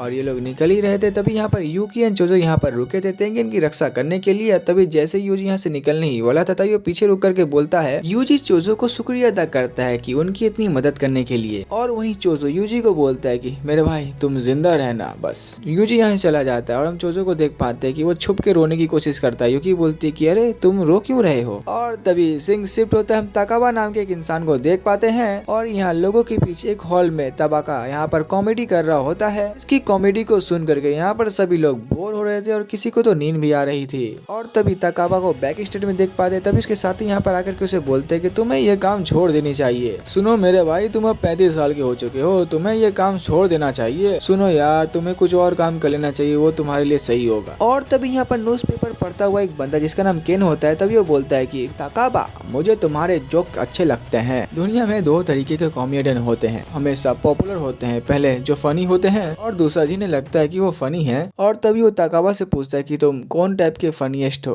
और तभी ये सुन ताकाबा बोलता है कि शायद वो आधा आधा, और तभी उसके मुंह में 50-50 आ रहा था, तभी वो अपना जवाब बदल करके 70-30 है। और अब हमें यहाँ पे ताकाबा के फेस के सामने हमें पता चलता है कि ये बंदा भी कलिंग गेम में पार्टिसिपेट ले चुका है। और तभी हम एक घर का सीन देखते हैं जहाँ पर से एक आवाज आती है और तभी वो बंदा बोलता है कि अरे माखी, तुम तो पहचान में ही नहीं आ रही हो, तुम्हारे फेस में इतने सारे स्कार्स हो गए कि मुझे पता ही नहीं चल रहा है कि तुम माखी हो, और ये तुम्हारी बॉडी और फेस जो पूरे जलने के निशान है, क्या ये ठीक नहीं हो सकते? और तभी माखी नोया को बोलती है क्या तुम लोग सभी मिलकर के फेसेस को जज करते हो लड़कियों से कि लड़कियों का फेस हमेशा अच्छा होना चाहिए, और शायद अब मुझे ऐसा लगता है कि इससे पहले तुम मुझे कुछ और देख करके जज किया करते थे ना। और फिर नोया माखी को बोलते है कि अब तुम करने क्या वाली, और फिर वो बहुत ही उल्टा फुल्टा बोलता भी है माखी को, और वो सीधा माखी को ये भी बोल देता है कि ना तो तुम्हें ठीक से फाइट करनी आती और तुम्हारा फेस भी ऐसा हो गया, तो ना ही तुम्हारे पास जूसू जादू करना भी नहीं आता, और कस इस को देखने के तुम एक चश्मे का इस्तेमाल करते हो, तो क्या ही बोलूं मैं। और तुम्हारा हालत ऐसा हो गया है कि हम क्या ही बोले, तो तुम्हें कोई पहचान भी नहीं पाएगा आगे चल करके, और अब मुझे ऐसा लगता है कि तुम पहले की तरफ अकेली लग रही हो।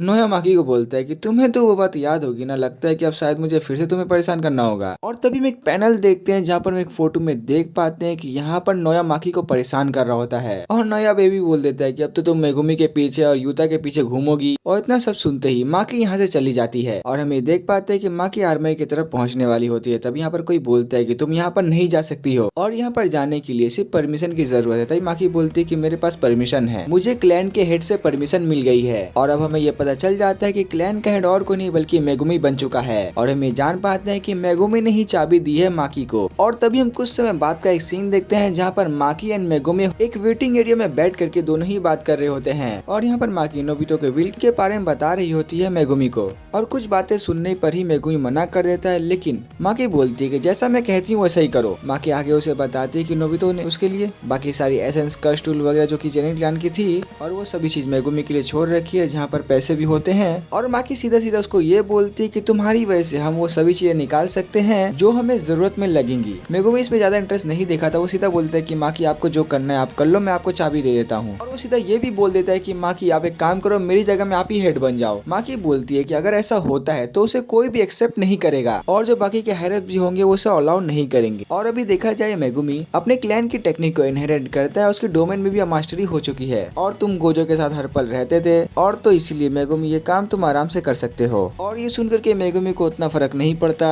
और माखी ये भी बोलती है अभी करंटली देखा जाए मेरी हालत वैसी नहीं है, पर लेकिन मुझे अपनी बहन को भी ढूंढना होगा, माई को भी। और तभी हम प्रेजेंट में आते हैं जहाँ पर माखी आर्मनी की तरफ बढ़ते ही जा रही थी, लेकिन तभी पीछे से एक लेडी बोलती है माई ये तुम क्यों कर रही हो, तुम ऐसा क्यों करती हो। और हमें पता चलता है कि ये माखी की माँ है। वो बोलती है कोई तो ऐसा काम कर दो, तुम मेरे लिए कभी तो कुछ ऐसा करो कि मुझे लगे कि हाँ मैंने तुम्हें जन्म दिया है। और माखी अपनी माँ को इग्नोर करते ही आर्मरी के गेट की तरफ पहुंच जाती है, जहाँ पर उसका गेट का दरवाजा खोल करके उसके अंदर में जाने लग जाती है। और तभी अचानक से कुछ हमें बातें सुनाई देती हैं। यहाँ पर जो बातें कर रहे होते हैं, यहाँ पर नोया जेनन होते हैं और जेनेसिस जेनन होते हैं और बाकी के जेनन होते हैं, और उनकी हमें ये बातें सुनाई देती है जहाँ पर वो मेगुमी एंड माखी के बारे में बात कर रहे होते हैं। जेनेसिस जेनन बोलता है कि मेगुमी थोड़ा ठीक है नोया से, और मेगुमी तो लीडर ही बन सकता है, उसे लोग भी सपोर्ट करते हैं क्योंकि वो गोजो के साथ हर पल भी रहता था, और वो ऐसा इसीलिए भी कर रहे हैं क्योंकि वो गोजो क्लैन के साथ अच्छे संबंध बना सके। पर लेकिन ये लोग ये भी मानने के लिए तैयार नहीं कि मेगुमी के सारे एसेंस मिल जाए जो भी सारे जेनिन क्लैन के अंदर हैं। और तभी आगे ये लोग बोलते हैं क्यों ना हम मेगुमी को ही रास्ते से हटा दे, जहाँ पर ये बोलते हैं कि मेगुमी सिर्फ जो कि गोजो क्लैन से रिलेटिव नहीं बल्कि कामो क्लैन से भी रिलेटिव है, तो अगर हमने उसे ऐसे ही रास्ते से हटा दिया तो फिर जेनिन क्लैन ही नहीं बचेगा। और ये सभी मिलकर के एक प्लान करते हैं जहाँ पर मेगुमी, माकी और माइको ये तीनों को ही रास्ते में ये लोग हटाने वाले हैं, यानी कि इन तीनों को मारने का ये लोग प्लान कर रहे होते हैं। और अब ये लोग बोलते हैं कि कैसे इन सभी को टपकाएंगे। एक तो ये लोग गोजो को अनसील करना चाहते हैं जिसकी वजह से हमारे पास एक प्लस पॉइंट होगा इनको मारने का, और हमारे पास ये गवाही भी होगी कि हम लोग ये इसलिए इसे मार दिए क्योंकि ये लोग गोजो को प्रिजन रेल से बाहर निकालने वाले थे। देखा जाए हमारे हिसाब से ये लोग क्रैम करने ही वाले हैं और इसकी वजह से हमारे पर कुछ ना हो। और यहाँ सामने जो बैठा होता है वो जेनेसी जेनन होता है, और ये सारी ही बातें वो नोया से कर रहा होता है। और तभी जेनेसी जेनन ओगी जेन को बोलता है क्या तू अपनी बेटी को वही मार देगा, दोनों ही बेटी को। ओगी जेनन बोलता है कि अब मुझे ऐसा करना ही होगा। नोया जेनन बोलता है क्या तू अपनी बेटी को ही मार देगा, तो ये काफी ज्यादा मजेदार होगा। और ये जो ओगी जेनन है वो अपने रिश्ते को अच्छे करना चाहता है हायर अप से। और तभी नोया बोलता है जेंसी जेन को ये सारा प्लान किसका है, तभी जेंसी जेन बोलता है कि ये सब और ये सारा प्लान ओगी ही का है। और तभी हम प्रेजेंट में आते हैं जहाँ पर माकी जो दरवाजा खुले जैसी वो अंदर गई थी,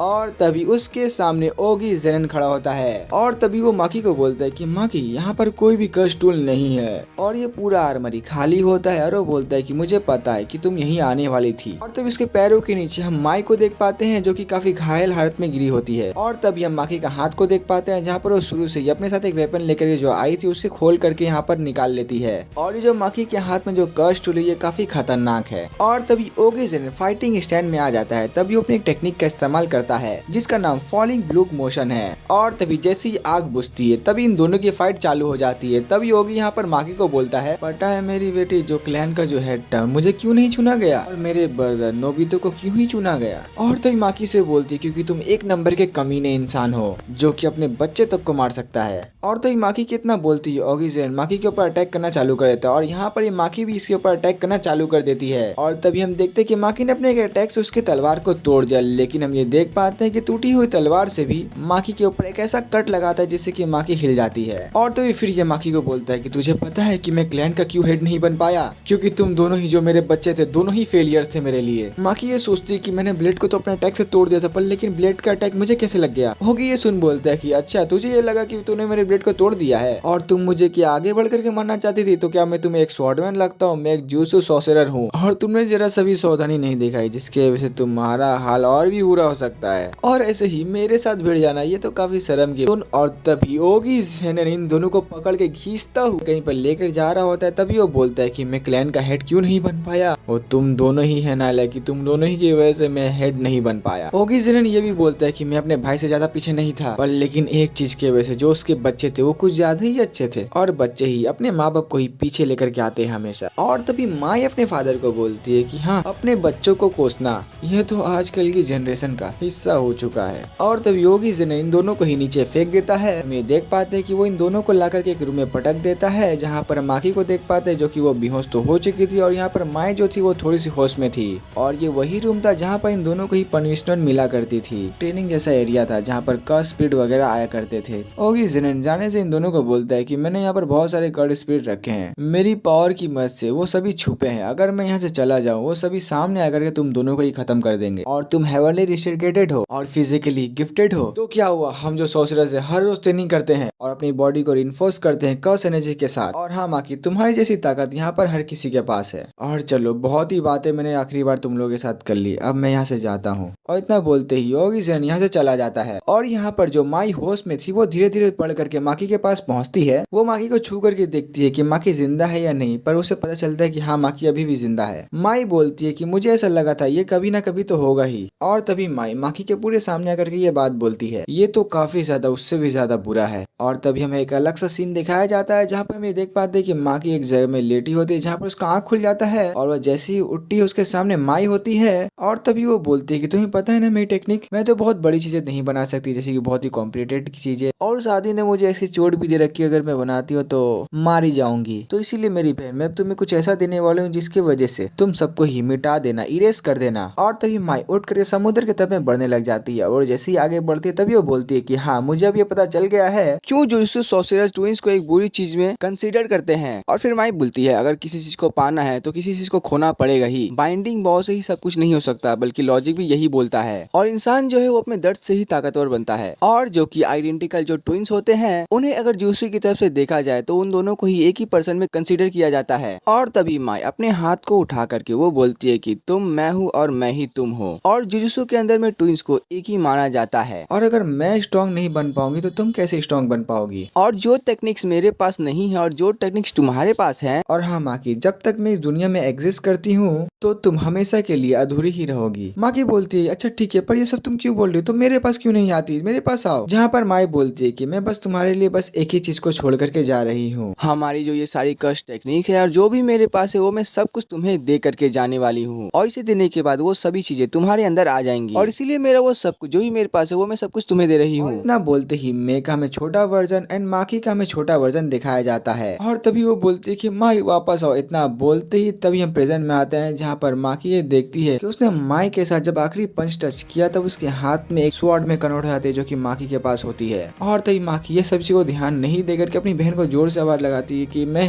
उठो। और इतना बोलते ही उसके आसपास बहुत सारे कर्स स्पिरिट वगैरह आ जाते हैं। और तब योगी जो यहाँ से जा रहा होता है तभी वो नोटिस करता है कि अरे जरूर कुछ हो गया है, कुछ तो जरूर हुआ है, कोई रिएक्शन तो जरूर हुआ है। और जो डर में काफी समय पहले भूल गया था लगता है कि वो अब होने वाला है। और तब योगी अपने सीक्रेट कर्स टेक्निक को तुरंत यूज करने लग जाता है और वो बोलता है लगता है कि मुझे एक बार और अपने हाथ गंदे करने होगा। तभी एक पावरफुल अटैक वहाँ पर शूट करता है जहाँ पर माकी होती है। और इस अटैक से जैसे ही कुछ स्लाइस होता है तभी हमें पता चलता है कि इस बंदे का खोपड़ी स्लाइस हो चुका है, जो कि आधा खोपड़ी जो कि कट के नीचे गिर गया माकी के एक ही अटैक से। और तभी हम स्वॉर्ड के साथ माकी को देखते हैं जो कि चलते हुए बोलती है माई अब तुम जा चुकी हो और अब मैं सब चीजों को खत्म करती हूँ, तो चलो अब शुरू करते हैं। और तभी अगली सीन में कुछ घंटी वगैरह बजाई जाती हैं और तभी सारे जेनिन क्लैन के लोग इधर उधर भाग रहे होते हैं। और यहाँ जेनिन भी होता है, नोया भी होता है। और तभी एक बंदा आकर के बोलता है कि जो कि माकी अपनी आउट ऑफ कंट्रोल में जा चुकी है, उसने मिस्टर ओगी जेन को उन्होंने मार दिया है। यहाँ हम देख पाते हैं कि ये जो यूनिट है इसे पूरा हैंडल कर रहा है। तभी इसी यूनिट का एक बंदा दिखाया जाता है जो कि इन सभी को लीड कर रहा होता है। और तभी वो कैप्टन बोलता है कि उसे मारना मत, उसे जिंदा ही पकड़ना, क्योंकि अपने ही हाथों से मैं उसे मारूंगा। और ये जो बंदा है वो कोकुरु यूनिट का बंदा है। और ये जो पूरी यूनिट है ये जेनिन क्लैन के अंदर में है और इनके पास कस्ट टेक्निक वगैरह कोई तो है नहीं। आप लोग बस ये समझ लो कि बस ये नॉर्मल समुराई वगैरह कैसे होते हैं बस वैसे ही है। और यहाँ पर इन लोगों के साथ माकी भी ट्रेनिंग वगैरह करती थी और इसी यूनिट के अंदर उसने ट्रेनिंग भी ली थी। और बस थोड़ी तलवारबाजी और मार्शल आर्ट के अलावा इनको और कुछ नहीं आता। और तभी हमें माकी की यहाँ पर एंट्री दिखाई जाती है जो कि अपने हाथ में वही वेपन लेकर के यहाँ पर आई होती है। और वो चलते ही समय अपने बहन के साथ हर वो पल याद कर रही होती है और अपने बहन के बारे में सोच रही होती है। और तभी माकी जैसे ही अंदर पहुंचती है तभी ये सभी लोग यहाँ पर माकी को घेर लेते हैं। और यहाँ पर माकी अपने बहन के प्रोमिसेस को याद कर रही होती है और वो उसे सॉरी भी बोलती है। और ये पूरा का पूरा यूनिट ही माकी के ऊपर अटैक कर देता है और हम ये देख पाते हैं कि माकी इनसे आराम से फाइट करे, बिल्कुल बिंदास। और गाइस ये जो फाइट ये काफी खतरनाक फाइट तो नहीं है, बट मैं ये बोलूंगा ये फाइट काफी कमाल की है, क्योंकि गाजर मूली की तरह माकी ने यहाँ पर सभी को छील व्हील करके रख दिया। और ये फाइट इतनी अच्छी क्यों नहीं है, क्योंकि कैसे लोग अपना वार्म अप करते हैं वैसे यहाँ पर माकी अपना वार्म अप करके इन सभी को गाजर मूली की तरह छील रही होती है। और यहाँ पर माकी भी अपने रिफ्लेक्सेस वगैरह को दिखला करके इन सभी को मार रही होती है। और हाँ, स्वॉर्ड को छोड़ करके घूसे से भी बंदे को उड़ा रही होती है मार मार करके।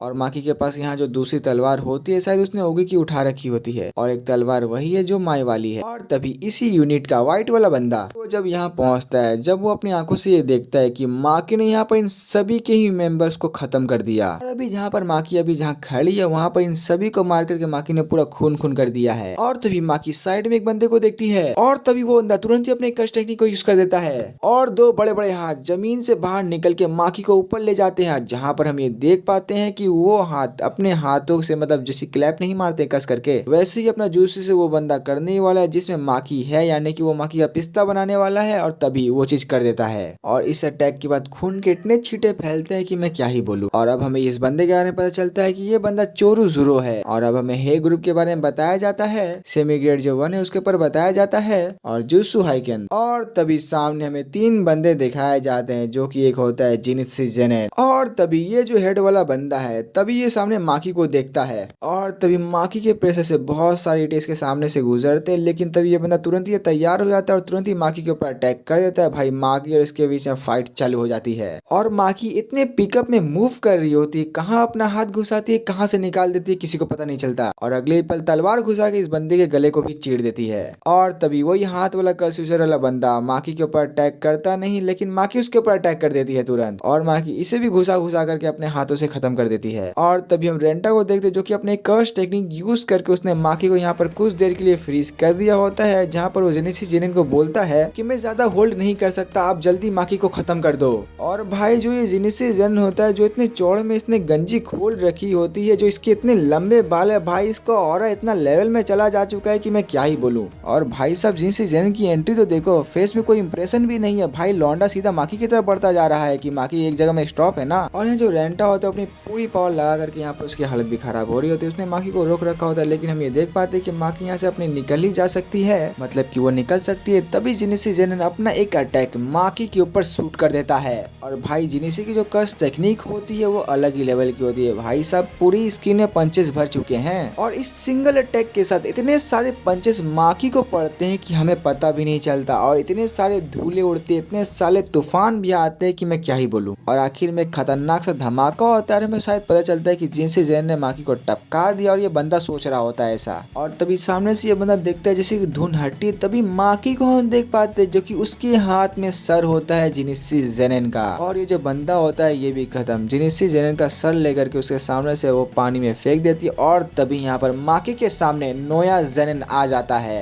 और तभी नोया ये सब देख कर बोलता है कि अरे माकी, तुम्हारे अंदर दिल नहीं है क्या, तुम ऐसा कैसे कर सकती हो, और जब से जलने के निशान आए हैं तुम तो बहुत ज्यादा ब्रूटल हो गई हो। जहाँ माकी नोया के मुंह से दिल के बारे में बात सुनती है, माकी बोलती है कि दिल वो तो माई अपने साथ ले चल गई। और तभी जो नोया होता है उसका बचपन का एक सीन दिखाया जाता है और वो बचपन में ही प्लान बना लेता है कि वो इस क्लैन का लीडर बनेगा और वो अपने फादर की टेक्निक से बहुत ज्यादा क्लोजर है। और तभी छोटा नोया जो कि उसने अपने बचपन में तोजी को देखा होता है और वो उसी को याद कर रहा होता है और तोजी जो होता है उसकी आंखों के सामने से गुजर रहा होता है। नोया बोलता है कि तेरे पास तो कर्स टेक्निक भी नहीं है, चला फाइट करते। और तभी भाई फ्लैशबैक के साथ ही हमें फ्लैशबैक भी दिखाया जाता है और उनकी फाइट भी दिखाई जाती है। और भाई जो नोया है, जो इन दोनों की फाइट चल रही है, भाई नोया खाली अपनी वो टेक्निक का इस्तेमाल करता जा रहा है। एक सेकंड पहले जो अटैक लगता है वही वाला टेक्निक ये बार बार यूज करे जा रहा होता है माकी के ऊपर। और अब हमें ये पता चलता है कि यहाँ पर तोजी और इसका बचपन में फ्लैशबैक हमें क्यों दिखाया गया था, क्योंकि ये बहुत ज्यादा एडमायर करता था तोजी को और ये बोलता है कि तुम उसकी तरह बिल्कुल भी नहीं बन सकती। और एक खतरनाक पंच के साथ ये अपनी बात को यहीं खत्म करता है और इनकी फाइट भाई चलते ही रहती है, जहाँ पर नोया फुल पिकअप में, लाइटनिंग की स्पीड भी बोलूं मैं बहुत ही कम होगा, बहुत ही छोटा होगा, इतनी पिकअप में वो माकी को धो रहा होता है। भाई मैं आप सभी को यही बोलूंगा कि जा करके एक बार एपिसोड देखना, एपिसोड बहुत ही फास्ट निकलेगा, जितना एक्सप्लेनेशन नहीं निकलता उतना एपिसोड निकल जाएगा फास्ट। और तभी नोया के हम इस टेक्निक के बारे में बताया जाता है कि अगर एक सेकंड से पहले अगर तुम होल्ड करते हो तुम उसकी जगह में तुम खुद फ्रीज हो जाओगे, जिसके वजह से अगला वाला जो ओपोनेंट बंदा है जो नोया को टपका सकता है। पर लेकिन हम इसी की वजह से नोया को देखते वो बिल्कुल भी नहीं रुक रहा होता, वो मारे जा रहा होता है, मारे जा रहा होता है। पर लेकिन माकी भी अब यहाँ पर कुछ तो यूज करती है, अपने दोनों हाथों को सामने ला करके और जमीन में एक पैर पटक के दोनों हाथों से एक स्लैश मारती है, जिसकी वजह से सामने जितने भी धूल होते हैं वो सभी उड़ चुके होते हैं। पर भाई लोग एक सेकंड के लिए इस पर ध्यान दो, भाई माकी की बॉडी तो देखो भाई कितनी खतरनाक लग रही है और भाई माकी की जो भी फिजिक है वो एक नंबर है। और भाई थोड़ी मेरी बॉडी में भी ध्यान दे लो, मेरी भी काफी अच्छी है। खैर अब हम यहाँ देखते हैं कि माकी और जो नोया होते हैं जो एक दूसरे से फाइट कर रहे होते हैं और यहाँ पर माकी का हम स्पीड देख पाते हैं जो कि काफी ज्यादा तेज होता है। भाई साहब इस फ्रेम में देखो कितना तेज होता है। और तभी जो नोया होता है वो माकी के इर्द गिर्द स्पिन कर रहा होता है और तभी यहाँ पर माकी अपना एक पंच लेकर के वो नोया के मुंह के सामने लाते ही जा रही है, वो भी स्लो मोशन में। और तभी माकी से बोलती है तुम फास्ट तो नहीं थे, कुछ तो एक दिक्कत थी, तुम्हारी एक सेकंड तो 24 बीट्स में काउंट कर, पर लेकिन जो इस बॉडी के साथ जो करंटली मेरी अभी है, अभी इसके सामने तू जितना भी फास्ट हो जाए कुछ भी नहीं कर पाएगा। और भाई साहब एक खतरनाक सा पंच नोया के मुंह में भाई मार देती है और भाई साहब इस पंच की वजह से भाई नोया की हड्डी क्रैक होती है, फिर हड्डी टूटती है और फिर हड्डी चूर चूर हो जाती है एक साइड की। और इसी के साथ नोया का काम 25 हो चुका है, जहाँ पर माकी ने यहाँ पर नोया को हरा दिया है। तभी हम अगले सीन में ही ये देख पाते हैं जहाँ पर माकी अपने मॉम को ढूंढने के लिए आई होती है और माकी के सामने में जो भी आ रहे होते वो सभी सभी मारे जा रहे होते हैं, क्योंकि उसके बहन ने ये मरने से पहले बोल ही दिया था कि सबको खत्म कर देना, सब कुछ मिटा देना। और अभी जो माकी के हाथ में जो कटाना है वो बहुत ही खतरनाक कटाना, यानी कि जो सोल कटाना उसका नाम है। और तभी माकी अपने माँ को भी ढूंढ लेती है और हम ये देख पाते हैं कि उसकी माँ एक जगह में छुपी हुई थी। और तभी माकी अपने माँ को भी नहीं छोड़ती, उसे भी मार देती है। और तभी अगले सीन में हम एक बंदे की परछाई देखते हैं, क्योंकि आहिस्ता आहिस्ता धीरे धीरे यहाँ पर गिर जाता है एक रूम के अंदर। हम ये देख पाते हैं कि ये नोया जेनन होता है। और भाई जैसे तैसे करके नोया ने सरवाइव किया होता है और वो यहाँ पर माकी को गाली दे रहा होता है। और तभी हम उसके पीछे हम माकी की माँ को देखते हैं, जहाँ पर माकी के हाथ में एक नाइफ होती है और वो यहाँ पर नोया को मार देती है। खुद तो मरेगी, साला इसको भी लेके मर गई। और तभी माकी की माँ का एक आखिरी फ्लैशबैक दिखाया जाता है, जहाँ पर वो ये बोलती है, मुझे ये खुशी है कि मैंने तुम्हें जन्म दिया। और तभी अगले सीन में हम मोमो को देखते हैं, जहाँ पर वो दौड़ के यहाँ पर आई होती है और वो बहुत ज्यादा रो भी रही होती है। और रोई भी क्यों ना, जहाँ पर माकी होती है उसने अपनी बहन माई को अपने कंधे में लिया होता है। और यहाँ पर माकी बस मोमो को यही बोलती है कि मैं बाकी की चीजें मैं तुम्हारे ऊपर छोड़ रही हूँ। और माकी के जाने से पहले मोमो से पूछती है कि अब तुम क्या करने वाली हो। और तभी हम एक नोटिस को देख पाते हैं, 6 मेंबर्स हे के, 9 मेंबर्स सो के, 21 मेंबर जो यहाँ पर कुरुकुरु के लोग जो थे उनको उनकी मौत मिली, जहाँ पर इसके रिगार्डिंग कोई भी हमें चीज नहीं मिली। बट हाँ, कुछ कर्स एनर्जीज थी जो कि कर्स मर्डर वेपन से आ रही थी, जो कि विक्टिम के बोन्स के अंदर में था। और जिस चीज से मारा गया उसके बारे में पता चल रहा है। जिसके बाद जो गोजो क्लैन एंड कामो क्लैन है, उन्होंने क्लोजर्स को भेजा हाइरस की तरफ कि तुम लोग जेनिन क्लैन को बिग 3 फैमिली में से निकाल दो, पर लेकिन ये जो प्रपोजल है वो अभी के लिए होल्ड पर रखा गया है। और तभी आखिरी सीन में हमें माकी को दिखाया जाता है और वो यहाँ अपने कटाना को लेकर कहीं पर जा रही होती है और वो यहाँ से निकल जाती है। और तभी सिंह शिफ्ट होता है, प्रिंसिपल यागा को देखते हैं और अब हमें ये पता चलता है कि जब यागा ने पांडा को बनाया था तो हायरअप ने इसे अरेस्ट करवा लिया था, क्योंकि यागा ने ऐसा कर्स पपेट बना दिया था। कर्स एनर्जी उसके अंदर से जनरेट होती है, यानी कि आप ये समझ सकते हैं कि एक नॉर्मल इंसान जैसे यानी कि कर्स एनर्जी को यूज करता है वैसे ही पांडा यूज करने लग गया था और वैसे वो जिंदा भी रहता है ह्यूमंस की तरह। और यागा ने जो कर्स पपेट को जो ये पांडा को उसने बनाया था ये इंसान की तरह जिंदा था। और क्योंकि ये तो बहुत ही बड़ी बात है और ऐसे तो यागा पांडा की तरह बहुत सारे पपेट को बना सकता है, यानी कि उसकी आर्मी को वो खड़ा कर सकता है। और हायरअप्स ये चाहते थे कि यागा की जो ये टेक्निक है वो उन्हें बता दे,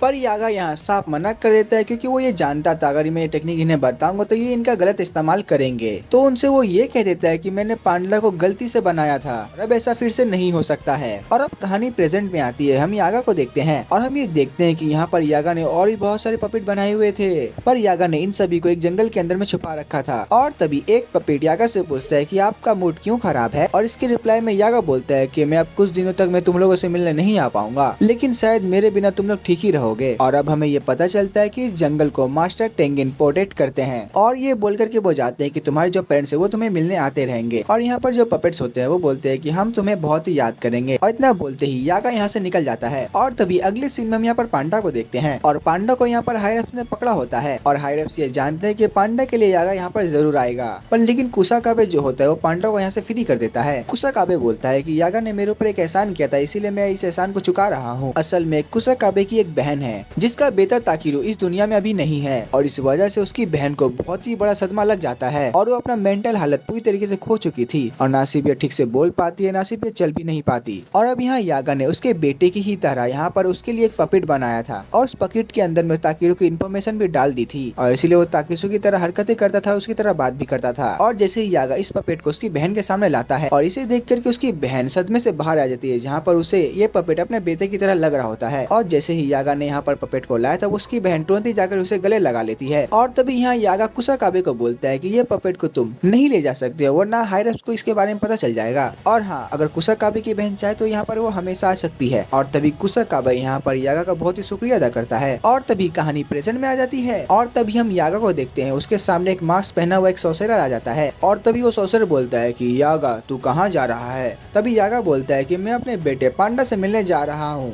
तभी वो बोलता है कि हायरस ने तुम्हारे ऊपर मौत की सजा सुना दी है और यागा अगर तुम बचना चाहते हो तुम ये बता दो कि ऑटोमेटिक पपेट्स कैसे बनते हैं। और तभी यागा बोलता है कि जब से गोजो यहाँ से चला गया है तब से तुम लोग की हिम्मत काफी ज्यादा बढ़ चुकी है। और इतना सुनते ही यागा यहाँ पर लड़ने के लिए तैयार हो जाता है। और तभी यहाँ साइड में से एक गिटार की आवाज आती है और तभी हम ये देख पाते हैं और तभी हम देखते हैं ये और कोई नहीं बल्कि काकुगांजा बुड्ढा होता है। और तभी काकुगांजा बुड्ढा जो कि अपने गिटार की मदद से यानी कि वो अपनी टेक्निक की वजह से यहाँ पर यागा को बहुत ज्यादा जख्मी कर देता है। और तभी यहाँ काकुगांजी इसको घायल करने के बाद पीछे वाले जो सॉर्सरर है उसको बोलता है कि तुम यहाँ से चले जाओ। और इतना सुनते ही वो सॉर्सरर यहाँ से निकल जाता है। और इसके बाद यागा ऑटोमेटिक पपेट बनाने की मेथड बताने लग जाता है कि उन्हें सोल इन्फॉर्मेशन की कॉपी कर करके कर्स पपिट के कोर के अंदर में डालना है और उन्हें 3 सोल को एक कोर के अंदर में डालना होगा जो एक दूसरे को एब्जॉर्ब करते रहेंगे और इसी प्रक्रिया के साथ ये 3 महीने बाद एक कर्स ऑब्जेक्ट बन जाएगा। और तभी काकुगन जी बोलता है कि मार खाने के बाद मरने की हालत में आने के बाद तुम ये सब क्यों बता रहे हो,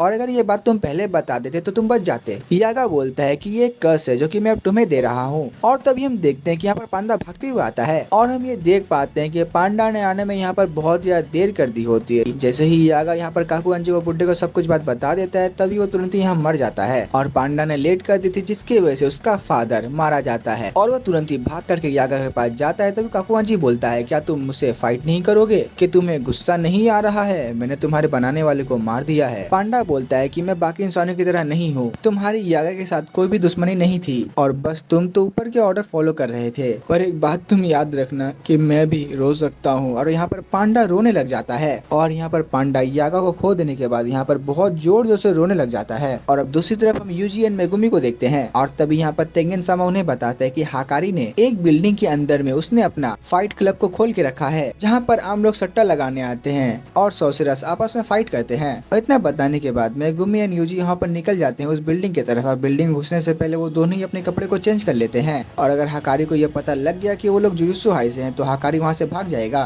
क्योंकि हाकारी जो है उसने हाईरेफ से फाइट कर रखी होती है और उसे जुजुत्सु हाई से सस्पेंड कर दिया गया था। और तभी यहाँ यूजी मेगुमी को बोलता है क्या वो हमारी मदद करेगा भी या नहीं। मेगुमी बोलता है वो एक नंबर का कमीना है, लेकिन यूता ने ये बताया था कि वो मुझसे ज्यादा स्ट्रॉन्ग है, तो बस हमें किसी भी कीमत पर उसे कलिंग गेम के अंदर में ले जाना है। और हमें देख पाते हैं कि बिल्डिंग के अंदर में जैसे ये लोग एंटर करते हैं तभी वहाँ पर उन्हें बॉडीगार्ड्स मिलते हैं और तभी वो दोनों बॉडीगार्ड्स बोलते हैं कि ये कोई बच्चों की घूमने की जगह नहीं है। वो बोलते हैं कि यहाँ से निकल जाओ। तो मेगुमी बोलता है कि हम यहाँ पर फाइट क्लब में फाइट करने आए हैं। और तभी ये जो बॉडीगार्ड होता है वो उसे मुक्का मार के डराने की कोशिश करता है, पर हम ये देख पाते हैं कि मेगुमी अपनी जगह से बिल्कुल भी नहीं हिलता। तभी वो बंदा बोलता है फाइट क्लब का पहला रूल ये है कि फाइट क्लब्स के बारे में किसी को भी नहीं बताते। मेगुमी बोलता है कि मुझे जिस फाइटर ने ये बात कही थी मैंने तो उसे ही मार दिया और अब मैं खुद उस फाइटर की जगह में लड़ने के लिए आया हूँ। और तभी उस गार्ड को अपने एक बॉस का एक कॉल आता है और इस कॉल पे वो बंदा समझ जाता है कि ये लोग उसके अंदर में हिस्सा ले सकते हैं। और तभी यहाँ पर मेगुमी बोलता है इन दोनों को फाइट में हिस्सा मैं नहीं बल्कि ये जो मेरे साथ बंदा है जिसका नाम यूजी है ये लेगा। मेगुमी ये समझ जाता है कि इनका जो बॉस है वो हाकारी है और उसने सीसीटीवी के अंदर में हमें देख लिया होगा और अब यूजी का बस ऐसा काम है फाइट के अंदर में हिस्सा लेके सभी को इम्प्रेस करके फाइट को जीतना। और अब मेगुमी बाहर से अंदर घुसने की कोशिश करेगा और अगर वो पकड़े गए तो उन्हें सारे गार्ड्स को पीट करके हाकारी के पास जाना होगा, लेकिन उन्हें हाकारी की मदद चाहिए, लेकिन उन्हें हाकारी को गुस्सा दिलाने वाला कोई भी काम नहीं करना होगा। और तभी शाम को यूजी अंदर जाता है तभी वो गार्ड बोलता है फाइट करने का 2 रूल है, पहला फाइट करने वाला फाइट को छोड़ करके नहीं भाग सकता, दूसरा उन्हें कर्स एनर्जी का इस्तेमाल नहीं करना है क्योंकि आम लोग कर्स टेक्निक को देख नहीं सकते तो उनके लिए मैच बोरिंग हो सकता है। और अब ये बंदा जो बोलता है बोलते बोलता है कि मेरे साथ आओ और तभी यूजी इसके साथ चलते रहते वो बोलता है कि उनका बॉस कैसा है और तभी वो गार्ड बोलता है तो खुद उनसे मिल करके देख लेना। और वो ये भी बोलता है यहाँ पर 2 तरीके के मैच होते हैं, एक असली होता है और दूसरा नकली जो कि स्क्रिप्टेड होता है और स्क्रिप्ट फाइट जो होती है वो बॉस खुद बनाते हैं और अगर तुम आज अच्छा खेल दिखाते हो तो तुम्हें बॉस जरूर मिलेंगे और तुम्हें बॉस जरूर बुलाएंगे। और अब यूजी इस बंदे के साथ फाइटिंग एरिया में पहुंच जाता है और यहाँ पर कई सारे लोग होते हैं और ये देखकर कि यूजी काफी ज्यादा खुश हो जाता है। और यहाँ पर यूजी का जो ओपोनेंट होता है वो और कोई नहीं बल्कि पांडा होता है। और तभी हम हाकारी को सीसीटीवी वाले रूम में देखते हैं जो कि किरारा के साथ बैठा होता है और किरारा भी जुजुत्सु के 3rd ईयर स्टूडेंट भी रह चुकी है। हाकारी बोलता है आजकल के मैच बहुत ज्यादा ठंडे और बहुत ज्यादा बोरिंग हो चुके हैं और ऐसे बहुत ही कम लोग हैं जो पांडा को हरा सकते हैं। लेकिन हम यहाँ देखते हैं कि इनकी फाइट शुरू हो जाती है और यहाँ पर यूजी और पांडा बहुत ही अच्छे से लड़ रहे होते हैं और यहाँ पर जितने भी लोग होते हैं वो इनका फाइट देखकर काफी ज्यादा हैरान हो जाते हैं और ये दोनों ही आपस में लड़ करके काफी अच्छा फाइट इन सभी को दिखा रहे होते हैं। और पांडा और यूजी एक दूसरे काफी खतरनाक पंच मारते हैं और दोनों ही आपस में उठा के पटकते और फाइट काफी अच्छा लड़ते हैं। और तभी यूजी के एक आखिरी पंच से पांडा यहाँ पर हार जाता है जो कि वो जानबूझ के हारा होता है। और तभी पांडा यहाँ नौटंकी करके बोलता है कि अरे बाबा रे तूने बहुत जोर से मार दिया। और तभी यूजी ये फाइट को जीत जाता है। तभी हाकारी ये देखकर काफी ज्यादा खुश हो जाता है और तभी हाकारी अपने एक एजेंट को कॉल करके यहाँ पर यूजी को अपने से मिलने बुलाता है। और अभी गार्ड के सैदों के पीछे जो कि मेगुमी छुपा होता है वो ये बात को सुन लेता है। और तभी यहाँ हम अगले सीन में यहाँ पर पांडा एंड मेगुमी को देखते हैं जो कि एक जंगल में होते हैं। पांडा बताता है हाकारी जो है वो अपने ऑफिस में हमेशा बैठा रहता है, पर लेकिन जो पांडा वो बोलता है कि मैं उसके ऑफिस से कहीं पहुंच ही नहीं पाता। जो किरारा होती है उसने शायद अपना कोई कर्स टेक्निक को यूज करके रखा होता होता है, जिसकी वजह से मैं वहाँ पर पहुँच ही नहीं पाता। मेगुमी बोलता है किरारा क्या वो लड़का था ना? तभी पांडा बोलता है कि हाँ वो लड़का ही था। और तभी पांडा बोलता है कि यूजी की पर्सनैलिटी यहाँ पर हकारी को पसंद आएगी, पर लेकिन हमें ये सभी को पता है कि यूजी को झूठ बोलना नहीं आता है, तो इसीलिए वो पकड़ा ना जाए, तभी इसीलिए ये दोनों यहाँ पर डिसाइड करते हैं। जैसे ही यूजी हकारी के रूम के अंदर में जाएगा तब ये दोनों मिल करके यहाँ पर जितने भी गार्ड्स होंगे उन सभी को मार करके सुला देंगे। पर लेकिन ये दोनों के लिए दिक्कत यही है, किरारा की टेक्निक। और यहाँ पर यूजी और भी सारे फाइट लड़ता है, वो सही फाइट को जीत जाता है और तभी किरारा इसे हकारी के पास लेकर के चली जाती है। और तभी हम देखते हैं कि हकारी उसको अपने रूम के अंदर में बुलाता है। रूम के अंदर में जैसे यूजी एंटर करता है तभी हकारी बोलता है क्या तुम सिर्फ दिन में 1 घंटा काम करके महीने के 10,000 येन कमाना चाहते हो? यूजी बोलता है काम क्या है बताइए। तभी हकारी बोलता है, और तभी हकारी बोलता है तुम्हें ये बात को जानने की तुम्हें 20,000 येन देकर एक कोर्स को खरीदना होगा। ये सुनते ही यूजी बोलता है कि अरे ये तो स्कैम है। तभी हकारी बोलता है कि हाँ बिल्कुल सही कहा, ये एक जाना माना स्कैम है। एक आदमी खुद अमीर होने का नाटक करता है और वो बोलता है तुम्हें भी अमीर होना है तो मेरा कोर्स को खरीद लो। पर लेकिन जो काफी मूर्ख लोग होते हैं वो इसमें फंस जाते हैं, और इसका कारण ये है कि सबके अंदर में गर्मी होती है अमीर बन करके अपनी जिंदगी बदलने की, और इसके बिना लोग तो प्यार भी नहीं कर सकते। और हकारी को पैसों की गर्मी का बहुत ही घमंड है, यानी कि हकारी का यही कहने का मतलब है गैम्बलिंग। दुनिया का हर एक आदमी जुआ खेलता है और वही लोग इसके बारे में बुरा बताते हैं कि जो लोग यही खुद खेल करके हारते हैं। और हम ये समझ जाते हैं कि हकारी के लिए जुआ ही एक जिंदगी है, और वो ये बोलता है कि वो अपने फाइट क्लब को पूरी दुनिया में फेमस करना चाहता है ताकि सब लोगों की जो गर्मी है वो उसके कंट्रोल में रहे। और वो उसको थम्स अप की बोतल देकर बोलता है और अब कर्स स्पीड के बारे में आम लोगों को भी पता चल चुका है, और अब जो सॉर्सरर है उनकी तो बैंड बजी पड़ी है, इसीलिए यही सबसे अच्छा मौका है अपनी बिजनेस को बड़ा करने का, और वो यूजी को भी इसका हिस्सा बनाना चाहता है। और तभी यहाँ पर हकारी को यहाँ पर किसी का कॉल आता है। कॉल इग्नोर करते हुए वो बोलता है क्या तुम कोई ठंडा पीना चाहते हो? यूजी बोलता है कुछ भी चलेगा पर लेकिन दारू नहीं होनी चाहिए। यूजी ठंडा दे करके बोलता है तुम्हें पता है सातोरू गोजो को भी दारू नहीं पीता। और तभी यूजी बोलता है ये सातोरू गोजो कौन है? और ठंडा हाथ में लेकर के वो बोलता है कि मैं तो सातोरू गोजो को जानता भी नहीं हूँ। और यहाँ पर यूजी का झूठ पकड़ा जाता है क्योंकि दुनिया में कोई भी सॉर्सरर ऐसा नहीं है जो कि वो गोजो को नहीं जानता। हकारी यहाँ यूजी को बोलता है तुम जरूर जुजुत्सु हाई से आए हो ना? अबे साले बेवकूफ की छठी औलाद। तभी उसके ऊपर वो ठंडे की बोतल फेंक करके हमला कर देता है और यूजी को मारते हुए ये बोलता है उसे किरारा का कॉल आ रहा है। और तभी हम यूजी को देख पाते हैं कि अजीब अजीब हरकतें करके उसके अटैक से बच रहा होता है, यानी कि अब हकारी ये समझ जाता है यहाँ पर जरूर कुछ गड़बड़ है। और तभी यूजी बोलता है कि अरे पहले मेरी बात तो सुन लो। हकारी बोलता है बिल्कुल भी नहीं, क्योंकि तेरी वजह से मैं अब ठंडा हो चुका हूँ। और अब इसी के साथ ये वाला एपिसोड यहीं पर एंड हो जाता है। और अब मेगुमी एंड पांडा क्या इन सभी को टपका करके वो यहाँ अंदर आ पाएंगे और वो क्या शायद हकारी को मना पाएंगे? तो ये सभी चीजों को हम देख पाएंगे नेक्स्ट एपिसोड के अंदर में। तब तक के लिए चैनल को सब्सक्राइब करके वीडियो को लाइक करें, कमेंट सेक्शन में जरूर से बताइए कि आप लोग को ये वाली एक्सप्लेनेशन वीडियो कैसी लगी। तो चलिए अब इसी के साथ ये वाली वीडियो को यहीं पर एंड करते हैं। तो इसी के साथ मैं मिलता हूँ किसी और न्यू की वीडियो में, तब तक के लिए बाय बाय।